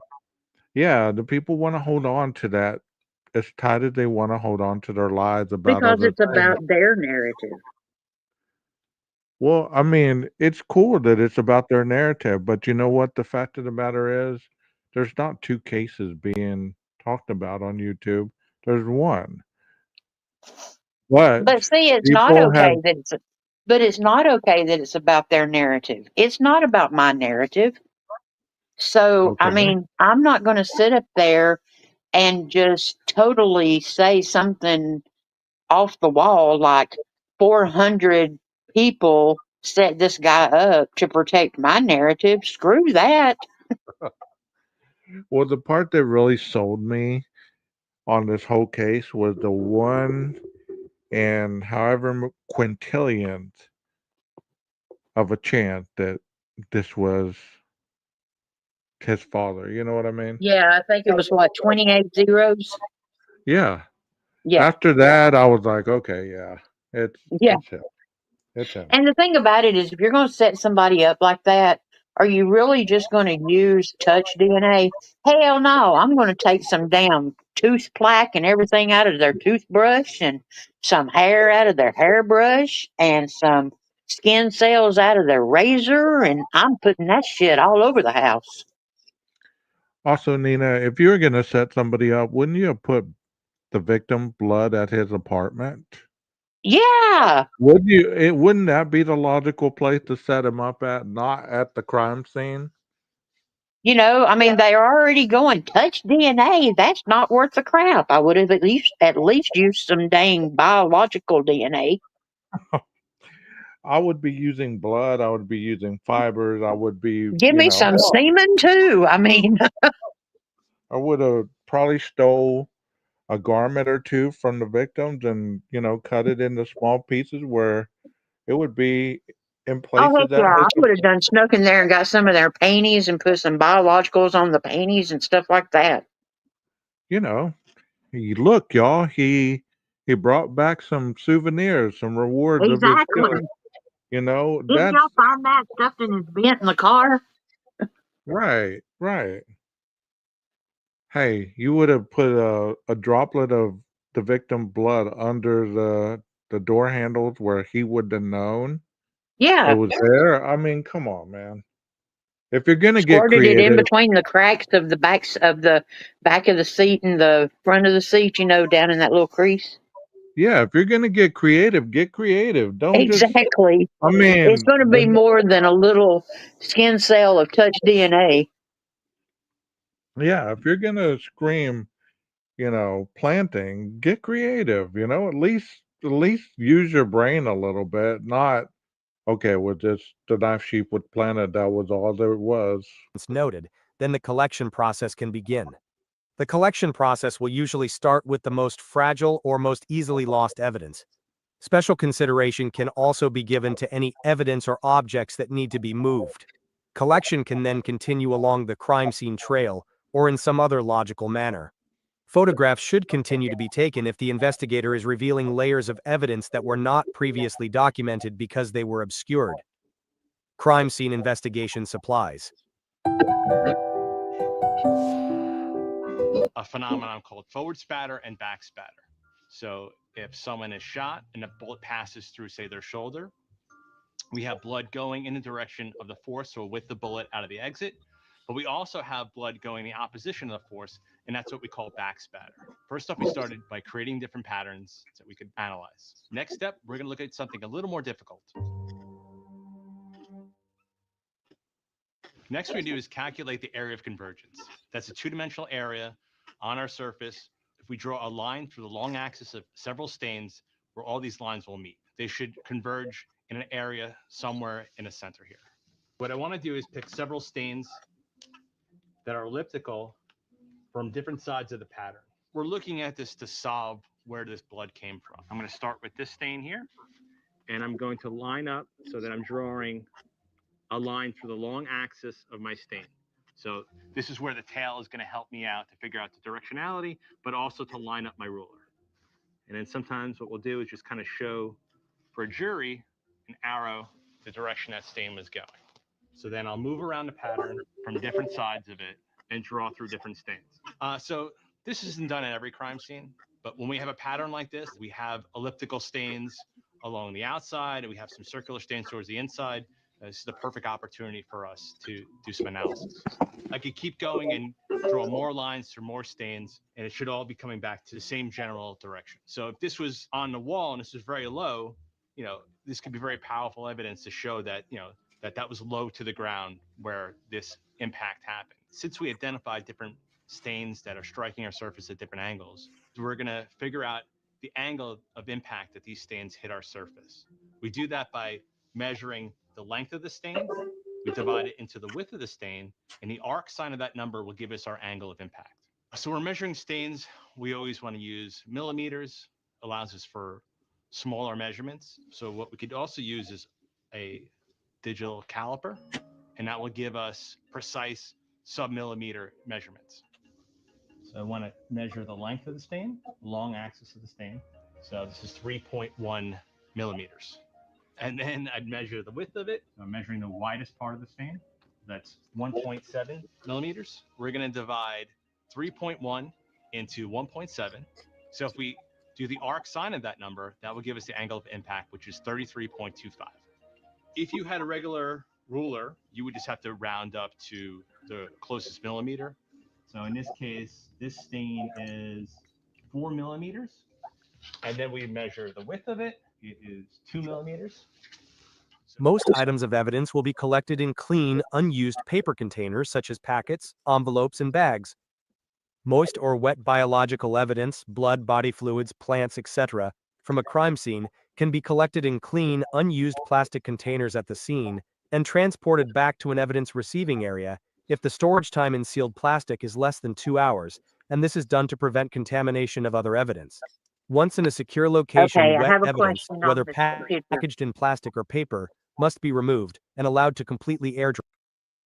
Yes. Okay, you see the purple wrapper that is with the little squirt bottle with a little bit of, what is that, green liquid or something? Yeah. Okay, everybody wants to tell me that that looks like a grape blunt wrapper. Isn't that sort of short to be a blunt wrapper? Yeah. Does that not look like maybe a 2-pack of condoms? I don't know. We'll have to zoom in on that picture for sure. But yeah, they're like, that's a great blunt wrapper. Well, that's the shortest blunt wrapper I've ever seen. I know. Yeah, I don't think that's a blunt wrapper. Okay, thank you. I thought it might have been like a. If y'all were saying Taco Bell, I was thinking it might have I been like didn't even some think hot about sauce. tacos. You know what? Some hot sauce. Yes. Oh, hell, I was thinking condoms. Yeah, hot sauce. Oh, We'll go with that. we'll zoom in on it. Oh, zoom in will be fuzzy. Okay. Anybody want some watermelon slices? I'm eating some watermelon. So if you hear me crunching, don't be offended. Dry. Firefly That says, evidence can then be geez. repackaged in a new, clean, unused, dry paper container. Under no circumstances should evidence containing moisture be sealed in plastic or paper containers for more than 2 hours. Moisture allows the growth of microorganisms that can destroy or alter evidence. Any items that may cross-contaminate each other must be packaged separately. The container should be closed and secured to prevent the mixture of evidence during transportation. Each container should have the collecting person's initials, the date and time it was collected, a complete description of the evidence and where it was found, and the investigating agency's name and file number. Before transporting any items of evidence, the investigator should examine the items to determine if there is any loose trace evidence, hairs, fibers, paint chips, etc., that may be lost in transportation. If there is, then this loose evidence should be collected in a paper packet and placed in an envelope. The envelope should have the required information giving a description and the source of the trace evidence. The actual item can then be processed and collected. Blood evidence must never be exposed to excessive heat or humidity. If possible, the blood-stained evidence should be refrigerated until it can be transported to the crime lab. The evidence should also be taken. Well, let me ask you, individual, to read the documents more than I do. Did it ever say anywhere that it was a Jack in the Box delivery? Because it looks like there's too much Taco Bell stuff in here. That does look like a Taco Bell bag looking at it from this angle. And that would be sauce. I've never seen Jack in the Box sauce like that. I think those are like in a reddish or white thing. Yeah, I think so too, because we used to stop at Jack in the Box when we would go through Texas. Yeah. Has Yeah, it been? that's definitely Taco Bell sauce. I'm so glad that y'all said that because I would have never put it together. So it's never been disclosed that it was actually Jack in the No, Box. I don't think it's ever been disclosed that it was Jack in the Box, as far as I know. Okay, so that that ran because of that damn Jack in the Box bag on the counter in the kitchen, right? As far as I know, I mean, unless Firefly or Leany or somebody that does the documents, because I'll be honest with you, the 300 and something documents from the MPD, I've read maybe Uh-huh. 4. That's what I'm saying. It's a lot of damn reading. Well, I mean, usually I dive right into them, but after he pled and everything, I was just like, I don't know. I don't know if I was just decompressing from it or whatever. But then I Hmm. got started doing Dabo's kennels and everything, and I was just like, you know what? He's pled. He's guilty. He's in prison. And then they just kept dropping stuff, and now I'm like, damn, I got to go back and read them now. Because that looks like a Taco Bell cup. That It that really that, does. that looks just like Taco Bell seasoning now. I mean, seriously. So we don't even know. And I said at the very beginning. I mean, I thought it was Jack in the Box, but then I thought there's no way in hell that they would have left this Jack in the Box bag. And I've said this for years. They would have left that Jack in the Box bag on that counter, unsealed or in a bag of for evidence or whatever, if they would have known that that was the DoorDash delivery.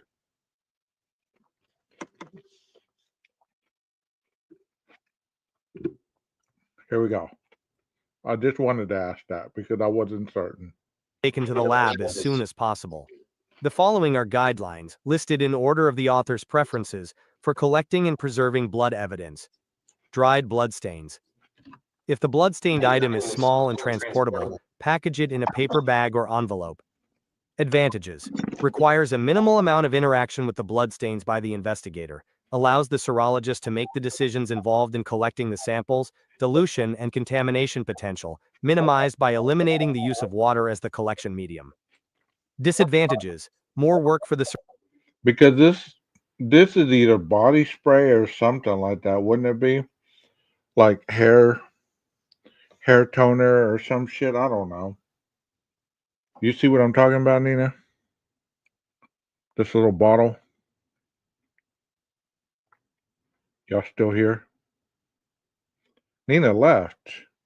Nina said I'm out. Okay, so we're gonna continue on. serologist. Bulky items require more storage space. If the bloodstained item is large or not easily transported, then the following techniques can be used for collecting the bloodstains. If possible, the investigator should also collect samples from unstained areas of the item for negative controls, cutting out the portions of item with the bloodstains. A negative control area should also be cut out if available. Package cuttings in separate paper envelopes. Advantages: dilution and contamination potential, minimized by eliminating the use of water as the collection medium, requires only a small amount of investigator interaction with the bloodstain, does not usually take. My channel's called 12 Gauge Investigative. I guess her phone died. She'll be back as soon as she charges it up. If y'all want to come over to the chat over here until she gets back. Here we go. Up much storage space. Disadvantages: investigator must decide which stains and controls to collect. Some materials are harder to cut than others. Tape lifting bloodstains. Place fingerprint tape, do not touch sticky surface with bare hands, over bloodstain and surrounding negative control area. Rub non-sticky side of tape with a pencil eraser or other blunt object. This is to ensure that good contact is made between the stain and the tape. Lift the bloodstain like a fingerprint and place the tape on a vinyl acetate backing. Do not use a paper backing. Paper makes the stain difficult to handle during analysis. The lifting process can be repeated several times on the same stain if necessary. Label the stains and package in a paper envelope. Advantages: dilution and contamination potential, minimized by eliminating the use of water as the collection medium. Negative control is readily collected, requires little storage space, fairly easy technique to perform. That's a good thought, Unraveled. I didn't think that. That could be aloe. You're right. Good eyeball. Good eyeball there. This is a calculator, it looks like, right? Some kind of calculator. Photos do no justice, kind of like what Sharon was saying earlier. You have to look at a photo from all angles, and that's right. I mean, if you're looking at it one dimension, you might miss something that's on the other side that would really give more understanding of what it is that you're trying to find. So I'm going to speed it up a little bit to this part because he's basically just talking about bagging um, and doing the blood evidence like that. There's really not much information. He's repeating himself a little bit, but this next part is quite interesting to me. And I'm going to ask you guys this photo that it's about to show, where did this come from? Because I have no clue. I found these photos on Reddit.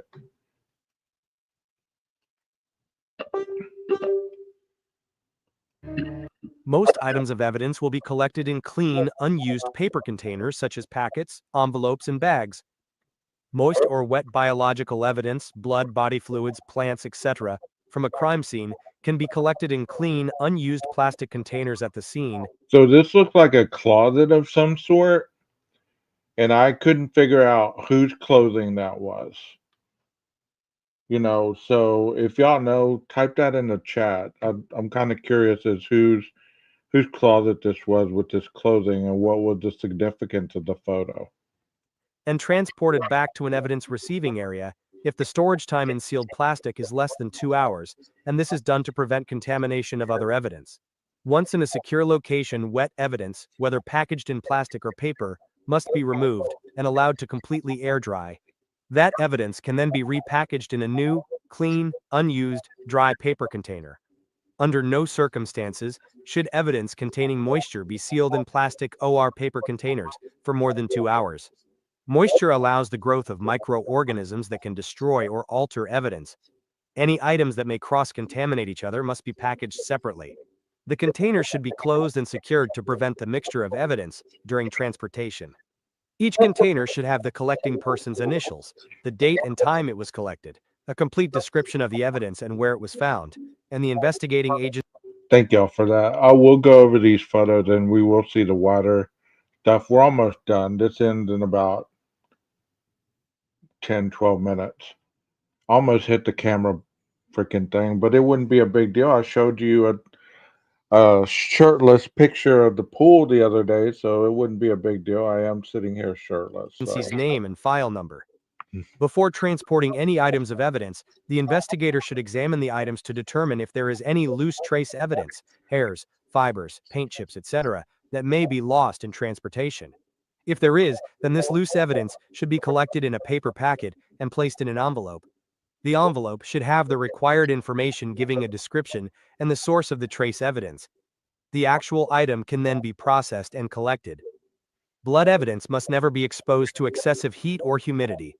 If possible, the blood-stained evidence should be refrigerated until it can be transported to the crime lab. The evidence should also be taken to the lab as soon as possible. The following are guidelines, listed in order of the author's preferences, for collecting and preserving blood evidence. Dried bloodstains. If the blood-stained item is small and transportable, package it in a paper bag or envelope. Advantages. Requires a minimal amount of interaction with the bloodstains by the investigator, allows the serologist to make the decisions involved in collecting the samples, dilution and contamination potential, minimized by eliminating the use of water as the collection medium. Disadvantages. More work for the serologist. Bulky items require more storage space. If the bloodstained item is large or not easily transported, then the following techniques can be used for collecting the bloodstains. If possible, the investigator should also collect samples from unstained areas of the item for negative controls, cutting out the portions of item with the bloodstains. A negative control area should also be cut out if available. Package cuttings in separate paper envelopes. Advantages: dilution and contamination potential, minimized by eliminating the use of water as the collection medium, requires only a small amount of investigator interaction with the bloodstain, does not usually take up much storage space. Disadvantages: investigator must decide which stains and controls to collect. Some materials are harder to cut than others.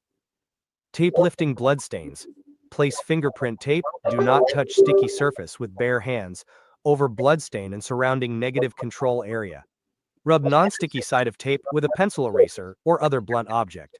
This is to ensure that good contact is made between the stain and the tape. Lift the bloodstain like a fingerprint and place the tape on a vinyl acetate backing. Do not use a paper backing. Paper makes the stain difficult to handle during analysis. The lifting process can be repeated several times on the same stain if necessary. Label the stains and package in a paper envelope. Advantages: dilution and contamination potential, minimized by eliminating the use of water as the collection medium. Negative control is readily collected, requires little storage space, fairly easy technique to perform. Disadvantages: investigator must decide which stains to collect. Okay, let me fast forward this a little bit because he just see it was almost over anyways. But we're gonna get to the final video and then we're gonna look at the photos individually. Okay, so here we go. Hope y'all hang in there. I know it's been kind of long and lengthy, but it's quite informative. So you can't dispel the fact of knowledge. On top of it. So now we're looking at a passive drip pattern. This could be the victim's blood. This could be the suspect's blood. We won't know until we sample it and send it off for analysis. What we can interpret from this could be movement. So if this trail of blood is leading away from the scene, we would see those tails going in a direction of travel. Now we're looking at a white pattern. We have a pre-existing stain that something came in contact and moved through it. So we could see from our discussion earlier of feathering that the directionality is coming towards me. Something is passively dripping blood. That could be a weapon, that could be a victim, that could be our suspect, and then something later on comes through it. That could be someone trying to clean up the stain. This could also be that maybe someone was dragged through this or there was some sort of movement through that stain. So that was a white pattern. Now we have a swipe pattern. Blood is on something here, and we could see, again, that same feathering going in a direction of travel.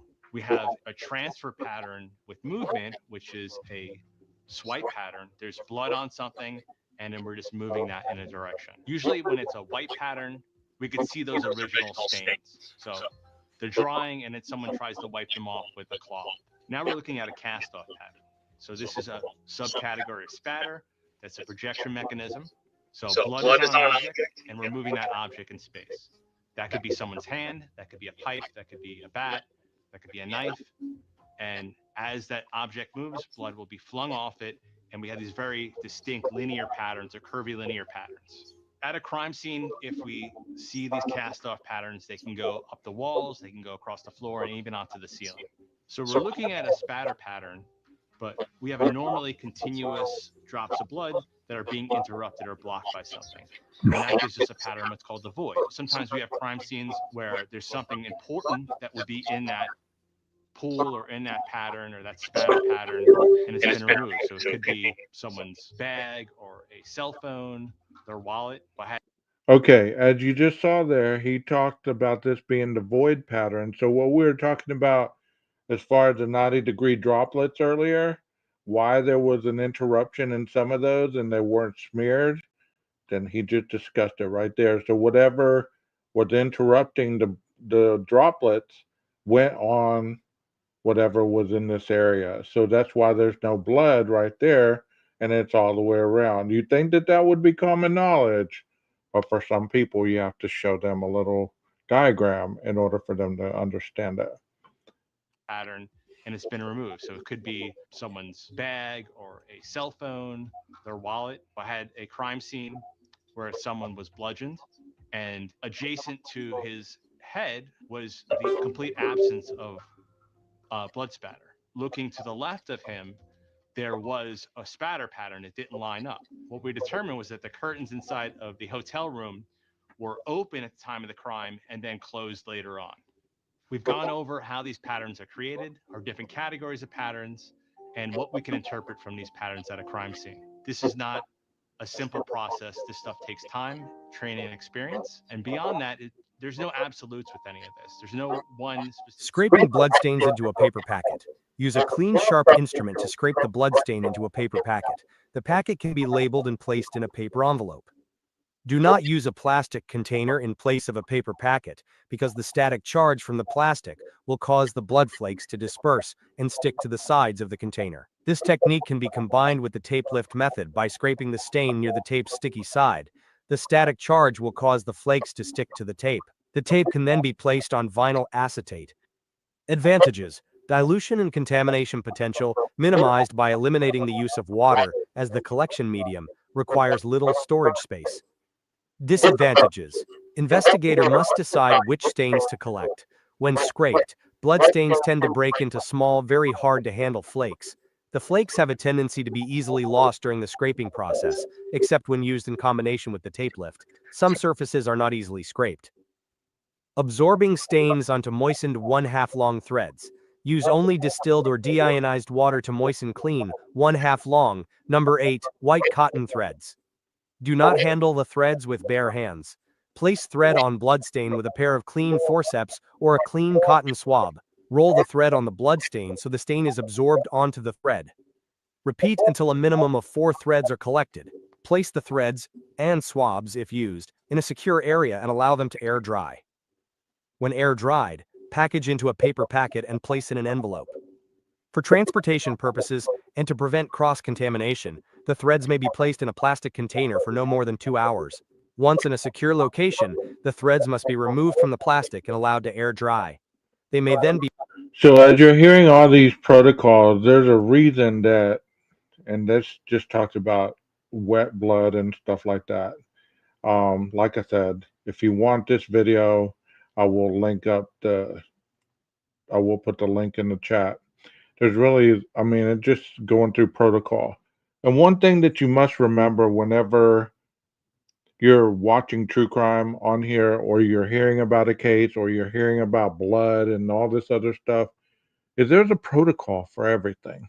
There's a protocol when first responders get there. There's a protocol, tag and bag, chain of custody, incident report. There's all these things that go along with the identification of evidence. Without these things, then people do have the tendency to not necessarily plant or frame someone, but they have the tendency to cross contaminate or not even or even miss evidence if they're not doing the protocol as they should. Which human error is human error, and nobody is perfect when it comes to this stuff. Investigator must decide which stains and controls to collect. Investigator must have direct interaction with bloodstain.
Thank you so much for spending time with me, 12 Gauge, and my channel 12 Gauge Investigative.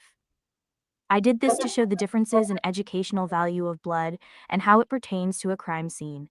No disrespect meant to any of the families or victims whatsoever. Let's all continue to hold the families and victims in our hearts. Thank you. Be safe and watch your six. Okay, so thank you for hanging in there for that long video.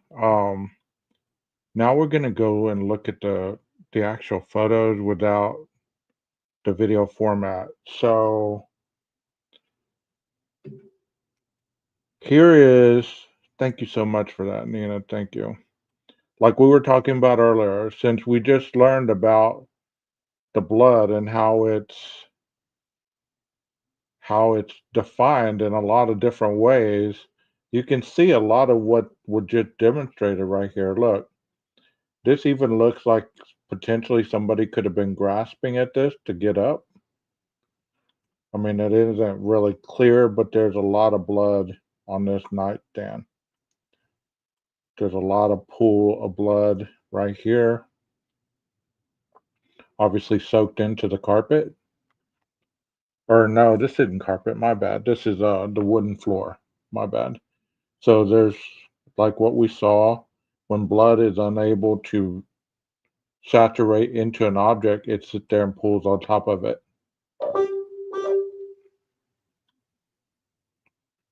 I mean, this looks like a handprint right here. I mean, if you're trying to stand up, and I'm not trying to be morbid here, and I'm not trying to be one of those creators that is benefiting off the death of 4 kids. I just want to show you guys exactly what we just learned. You know what I mean?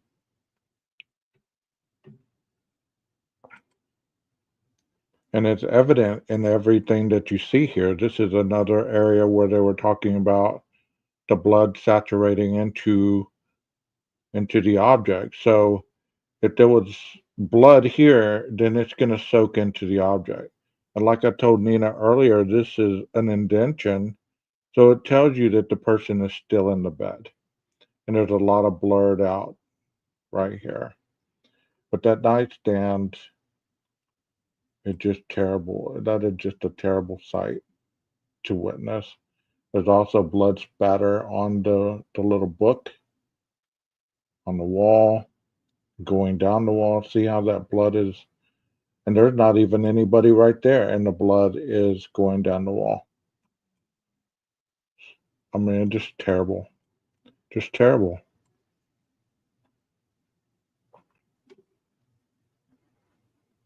Look at that.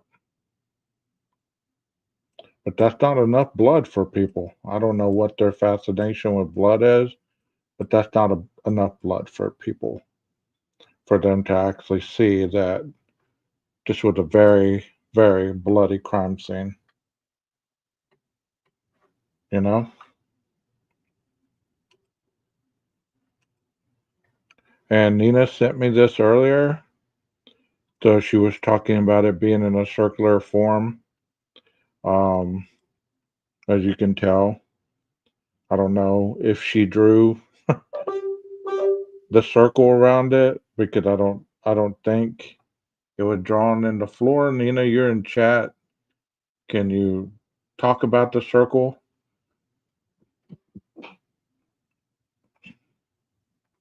Because as you can tell, also there's a void where there might have been a shoe right here or somebody standing here and the blood was dropping on their feet. You know? Um, that just that's just terrible. And obviously these are Maddie's Doc Martens. And here's that photo again. Of course we can zoom in. That really doesn't tell us much. But I'm with y'all as far as that being aloe. Who said that? Unravel? I'm with you on that. Because that's exactly what that looks like when you zoom in on that. And that is a packet of some kind of sauce. I don't know what's what's kind of blurred out there. But there's the $2 bill that they were talking about. And I can't really see the signature on that, but it's blurred out. And this does look like a calculator.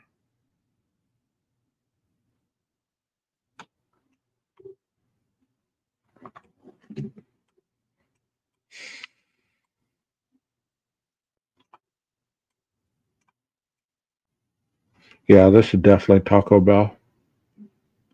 I've eaten enough to know the bags. ID or credit card? I would say it was an ID because it looks. You see the barcode right here? Most IDs, whenever the police pull you over, they either swipe it or they do the barcode. And but I could be wrong. I mean, that could either be one or the other. You're right.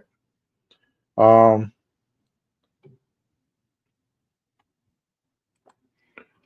so see right here, there is blood. This isn't um blurred out. You can see the blood on the chair.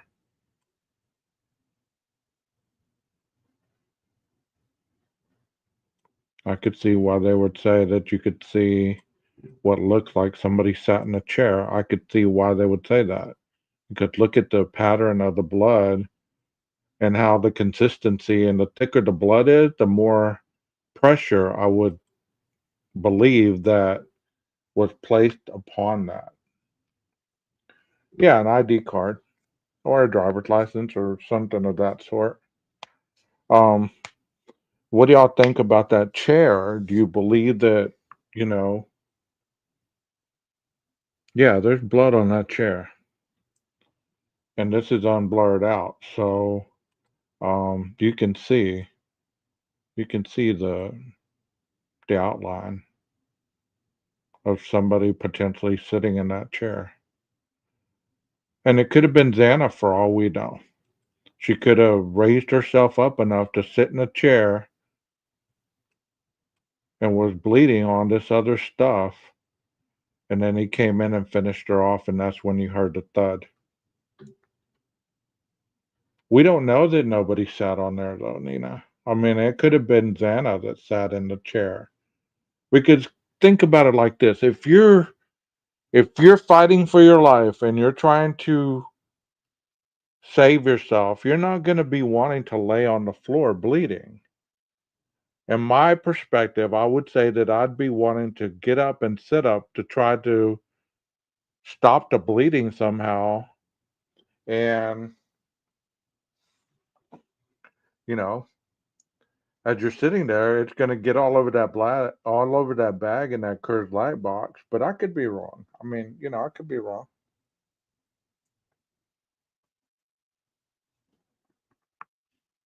I could be wrong. But that is, I would say,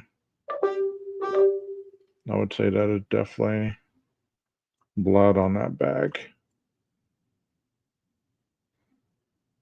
I don't know what that is right there, but that could be a condom wrapper.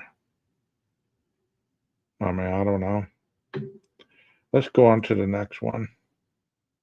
Of course, she said that this is Maddie's room. So you're telling me that's not enough blood for you? Look at all that. All over the wall. It looks like the person was moving and he was missing. This looks like the tip of the knife. That the person was moving around, and as he was trying to hold them, he was either scraping the wall, or as he was trying to stab them, he was missing. I mean, like they said, there was more than 50 something wounds, right?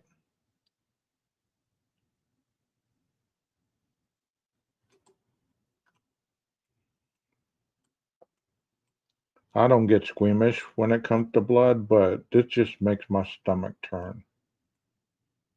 knowing what I know happened in this bed.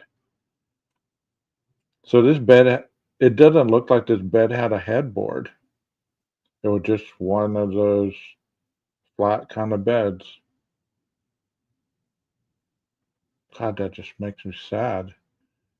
And as you can tell, like they said in that video, look at the trail of the blood as it's going down. So that had to be a fatal shot right here against this wall. Because the void of this blood is right here. And everything else is around it. Like he said in that one, I'm sorry that that keeps coming up, but as you can see on that wall, there's an absence of blood above those marks. Everything is going downward. And that's what he was explaining, in my opinion. Um, what what is um what is going on this wall?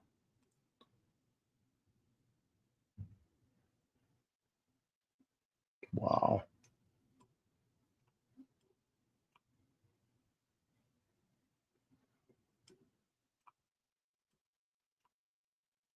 That's not enough blood for people. People say, "Well, that looks fake to me. That looks fake for me to me." Yeah, it looks like a curvature. I thought the same thing. It's like she's still in the bed, but they moved her, or she's under the blanket right here. Yeah, but I don't know. I don't know. Could be a pillow. Could just be how the blanket is laying.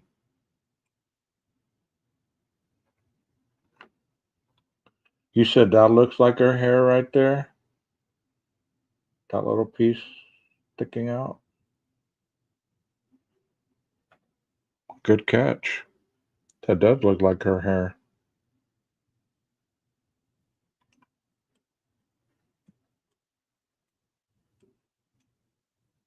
You're right, because that is a tight curvature. Like there's something underneath there. You're right. That does look like her hair.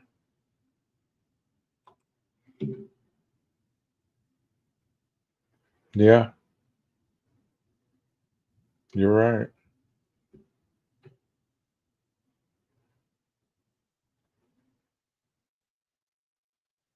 Wow. Yeah, I think that's Kaylee, because that does look like her hair right here, where my mouse pointer is. So they probably threw the blanket on her head, on her body to cover her up, and took the photo. That is sad, bro.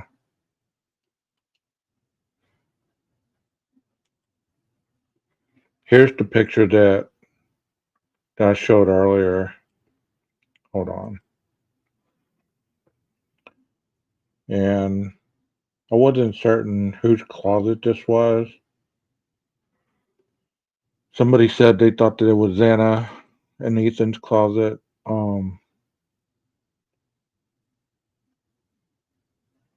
What do y'all think?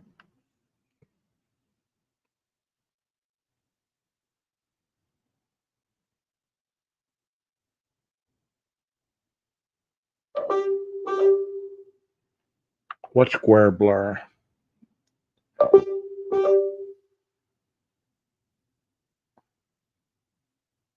Rondi says she thinks it's Xana's. Could be. Could be.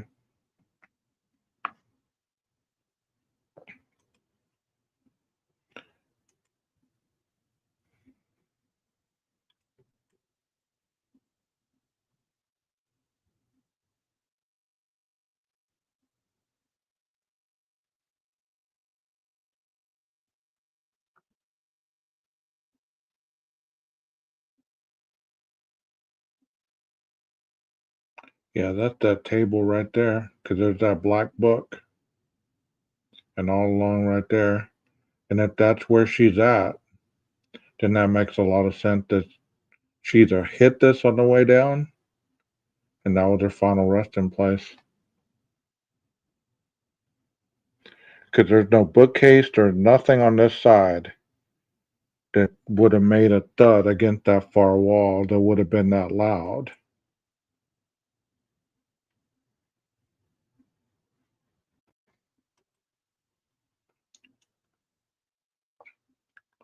You know, I heard somewhere on TikTok. I watch a lot of TikTok too.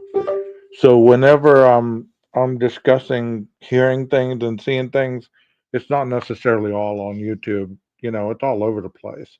Facebook, it's all over. Where people talk a lot about this case. And this one creator was saying that this was blood, a pool of blood right here. I don't believe that. I believe that this is the rug. This maybe could be blood. I don't know. But I know definitely this, you can see the outline. You might not be able to see it on your end, but you can see like the braided part of the rug. And this could be like a pillow or something.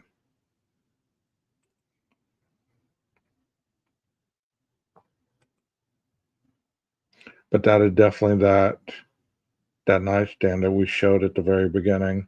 Because there's that black book and the drawers kind of open, like, you know, when you hit it, it would pop that door open. It's only, I mean, it's only feasible that that would happen. I thought that there might have been some kind of blood on this wall as he rounded it, because they were spending a lot of time investigating this area. See, and people were saying there's a knife right there. You see that knife? I can't get closer than that, but you see that knife? That is supposedly the knife that Ethan picked up when he went into the kitchen and got the knife, and then he set it on the table.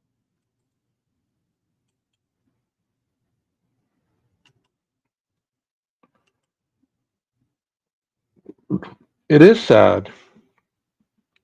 That's why it upsets me when I hear all the BS that people have to say about these kids and this crime scene. How they make up so much stuff that could not even be humanly possible. That's why it's so personal at times for me, because people were saying, "Oh yeah, that's the knife that they killed him with. That's the second weapon." No, it's not. That's the second weapon that Steve was talking about. Um, don't you think they dusted for prints on that knife? Don't you think that they swabbed that knife? Yeah, I sent you the link. I can't send it in the email because I'm using the email right now. So that's why I get so, I guess, passionate about it, because you get tired of the bullshit. You know, you get tired of the misinformation where you hear there's no way that this could have happened because this, I know this for a fact. I used to do this or I used to do that. Well, that doesn't make you an expert. Nobody knows what really went on in that house but those four people that died and the two that lived, if that makes sense. Let me stop sharing while I load this one up. Does that make sense? And I'm not trying to be an ass right now. I'm really not. But that's the truth of the matter, is nobody knows what went on in that house but the people that perished and the people that lived and the perpetrator. Coworker drives to the back parking lot away from the road. Okay, I'm not going to do that one because that one will get me copyrighted, I know. Not that I care anymore, but let me see the other email.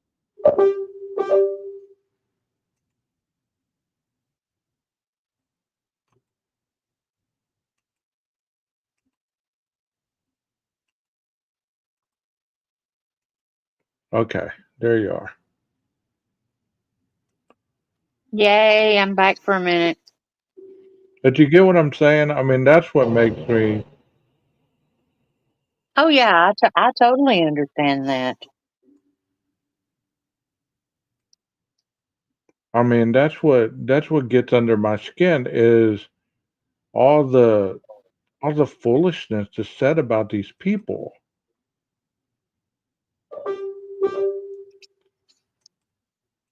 Like honestly,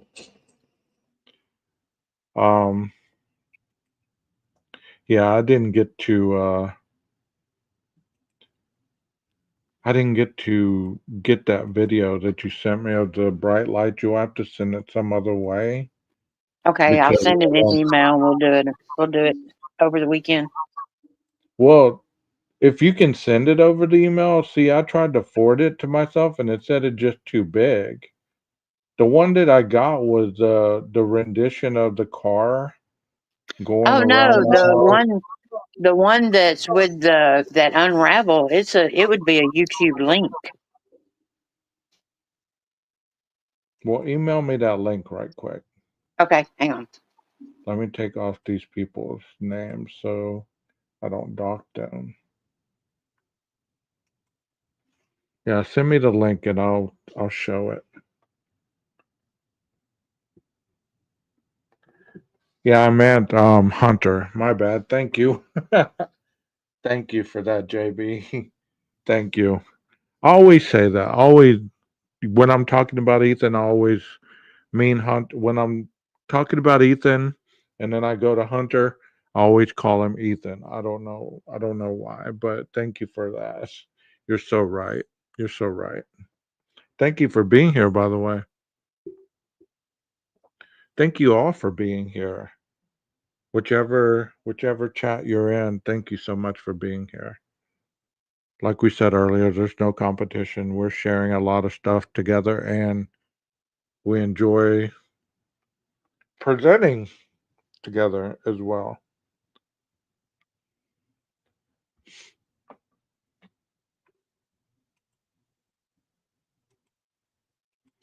Make sure you send it to my email, not to any other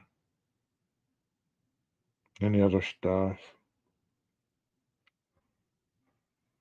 So, how have you guys enjoyed the presentation tonight?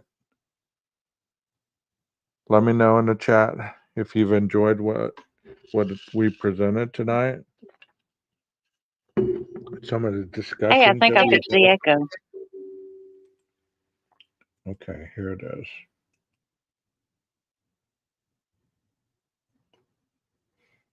Is it in the video? Is she gonna be okay with me showing this, or is she gonna strike Oh me? yeah, remember she was in the chat a little bit ago, and she Okay, actually thanked us for showing it. okay. Just making sure. Oh yeah. Now down at the bottom right corner, you'll see a red bird. It's a square and it's got a red bird in it. That's going to be the first place that you look for it. And she'll have an arrow. Right here. Okay, it's gonna be a minute and 21, so we'll probably play it a couple times. Yeah. Let me take the chat And box and off. I mean, everybody really look at it because I have no clue. But I'm gonna tell you, there's some noises going on, and I'm like, is that a transformer? Yeah, you can hear the noises. Okay, here we go. Yeah, she knows. She actually said thank you.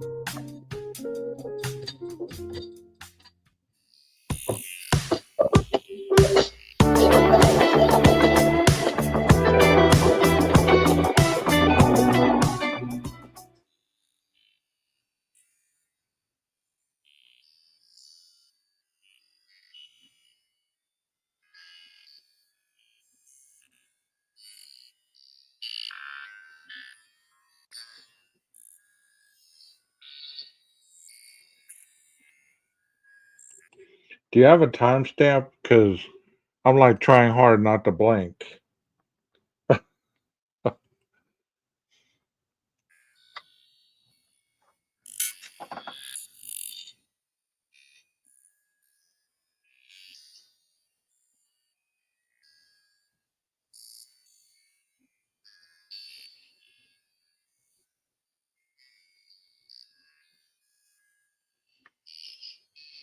Okay, I saw that one.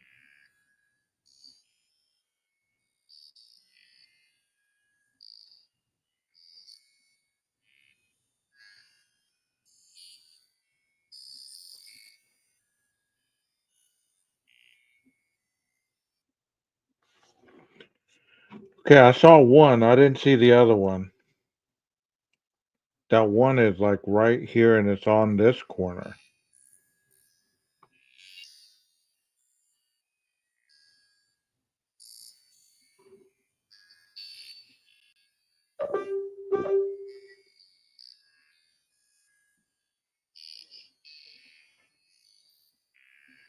That was at 4:15.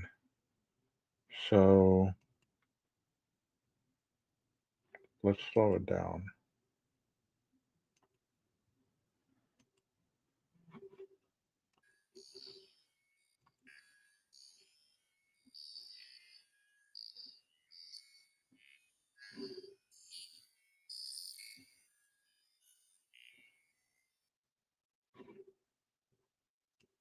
Did I speed it up? Hold on.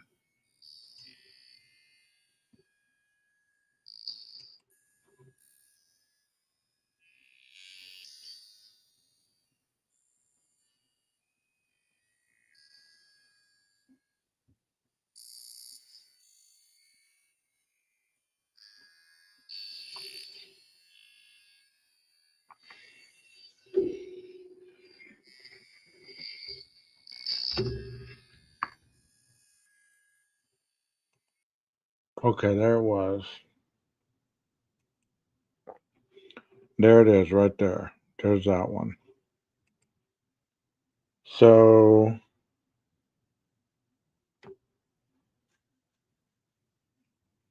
I see that one. I didn't see the first one. Maybe I blinked. But there's that one. I paused it exactly where it is. Could that be the camera light coming on due to movement? Do they have a motion light outside? Anywhere around there? I'm talking to myself because she's not in here. What do y'all think that is? The time on the second one is 4:15:47. So if there was an outside light, that looks like an outside motion light coming on. That's why I was asking if there's one anywhere around that house. Firefly says over artifact. Yes, he's in the house. Because at 17, that's where the thud happens. So he's in the house. So if this flash is right here. Let me play it again.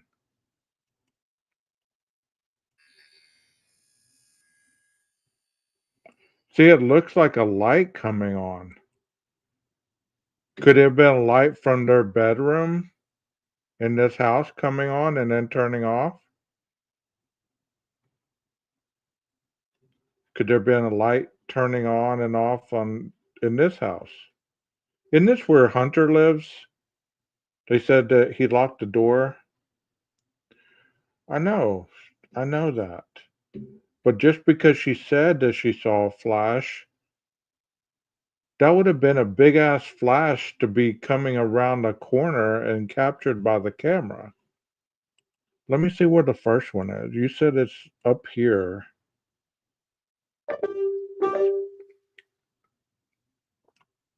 I'm not being argumentative. I'm really not. I'm just trying to give alternative theories.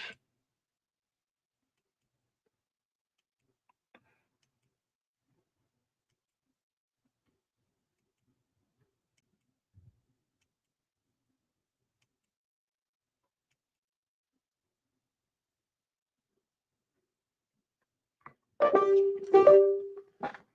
freaking mouse is pissing me off.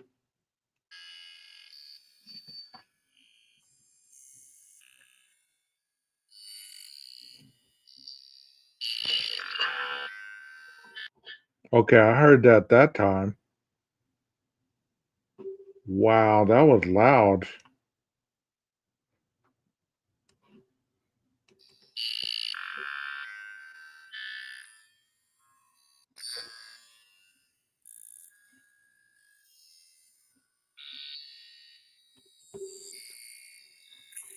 Did you hear that noise?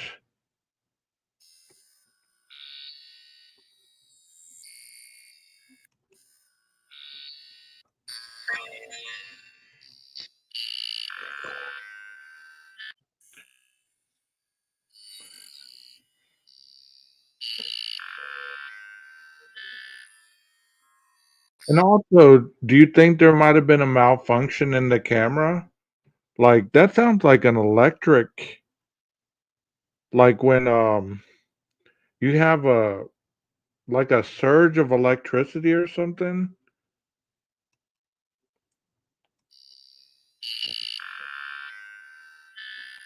Or maybe the Wi-Fi is messed.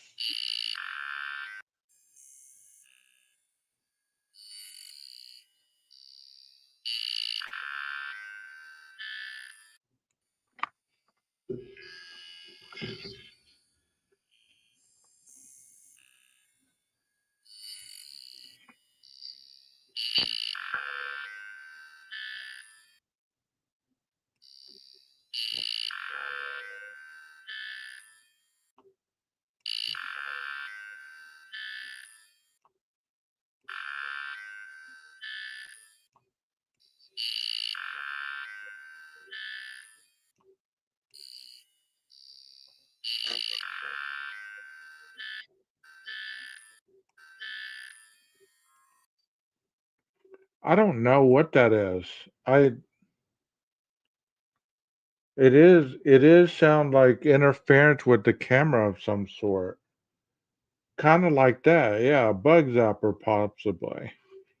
But it's loud.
Can y'all hear me now? God, I'm having a hell of a time tonight with this stuff. For real. I was saying, as far as the light source, um, you know, I don't I don't really think it's anything of significance, but you know, what do y'all really do you put much stock into what Bethany said? I mean, she at the least talked about person in the PCA and all of these documents. I mean, her role in all this is very limited. So the fact that she said she may have saw a light source under her door, heard firecrackers, I mean, honestly, I don't put any stock in any of that. I really don't. I don't find how that's any of any relevance to the crime. But once again, I could be wrong, you know? But once again, this is our second 3 hour live of the day. Um, I hope you guys enjoyed it. I hope you guys enjoyed the commentary, the comments in the chat, enjoyed the videos, the photos, and the 2 or 3 live that we've done the last couple of days. They've been very interesting. Um, I don't really, I mean, honestly, unless something really significant comes out this weekend, I really don't think I'm going to go live tomorrow or the next day because there's nothing really that I can see that I want to talk about for 3 more hours. And I'm not trying to be selfish, but I do want to get some rest this weekend. It's been a long week. Um, so I hope you guys understand that, and I hope you enjoyed the content. Nina, you can pick up the pace. You can go live tomorrow or whenever tonight if you want to. See, I'm already messing up. I'm covering up my face even before I log off here. So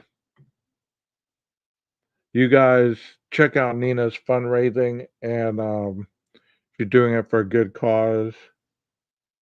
And y'all try to donate or spread the word if you can, because even if you can't donate, spreading the word for the good cause would get her kennels up and running.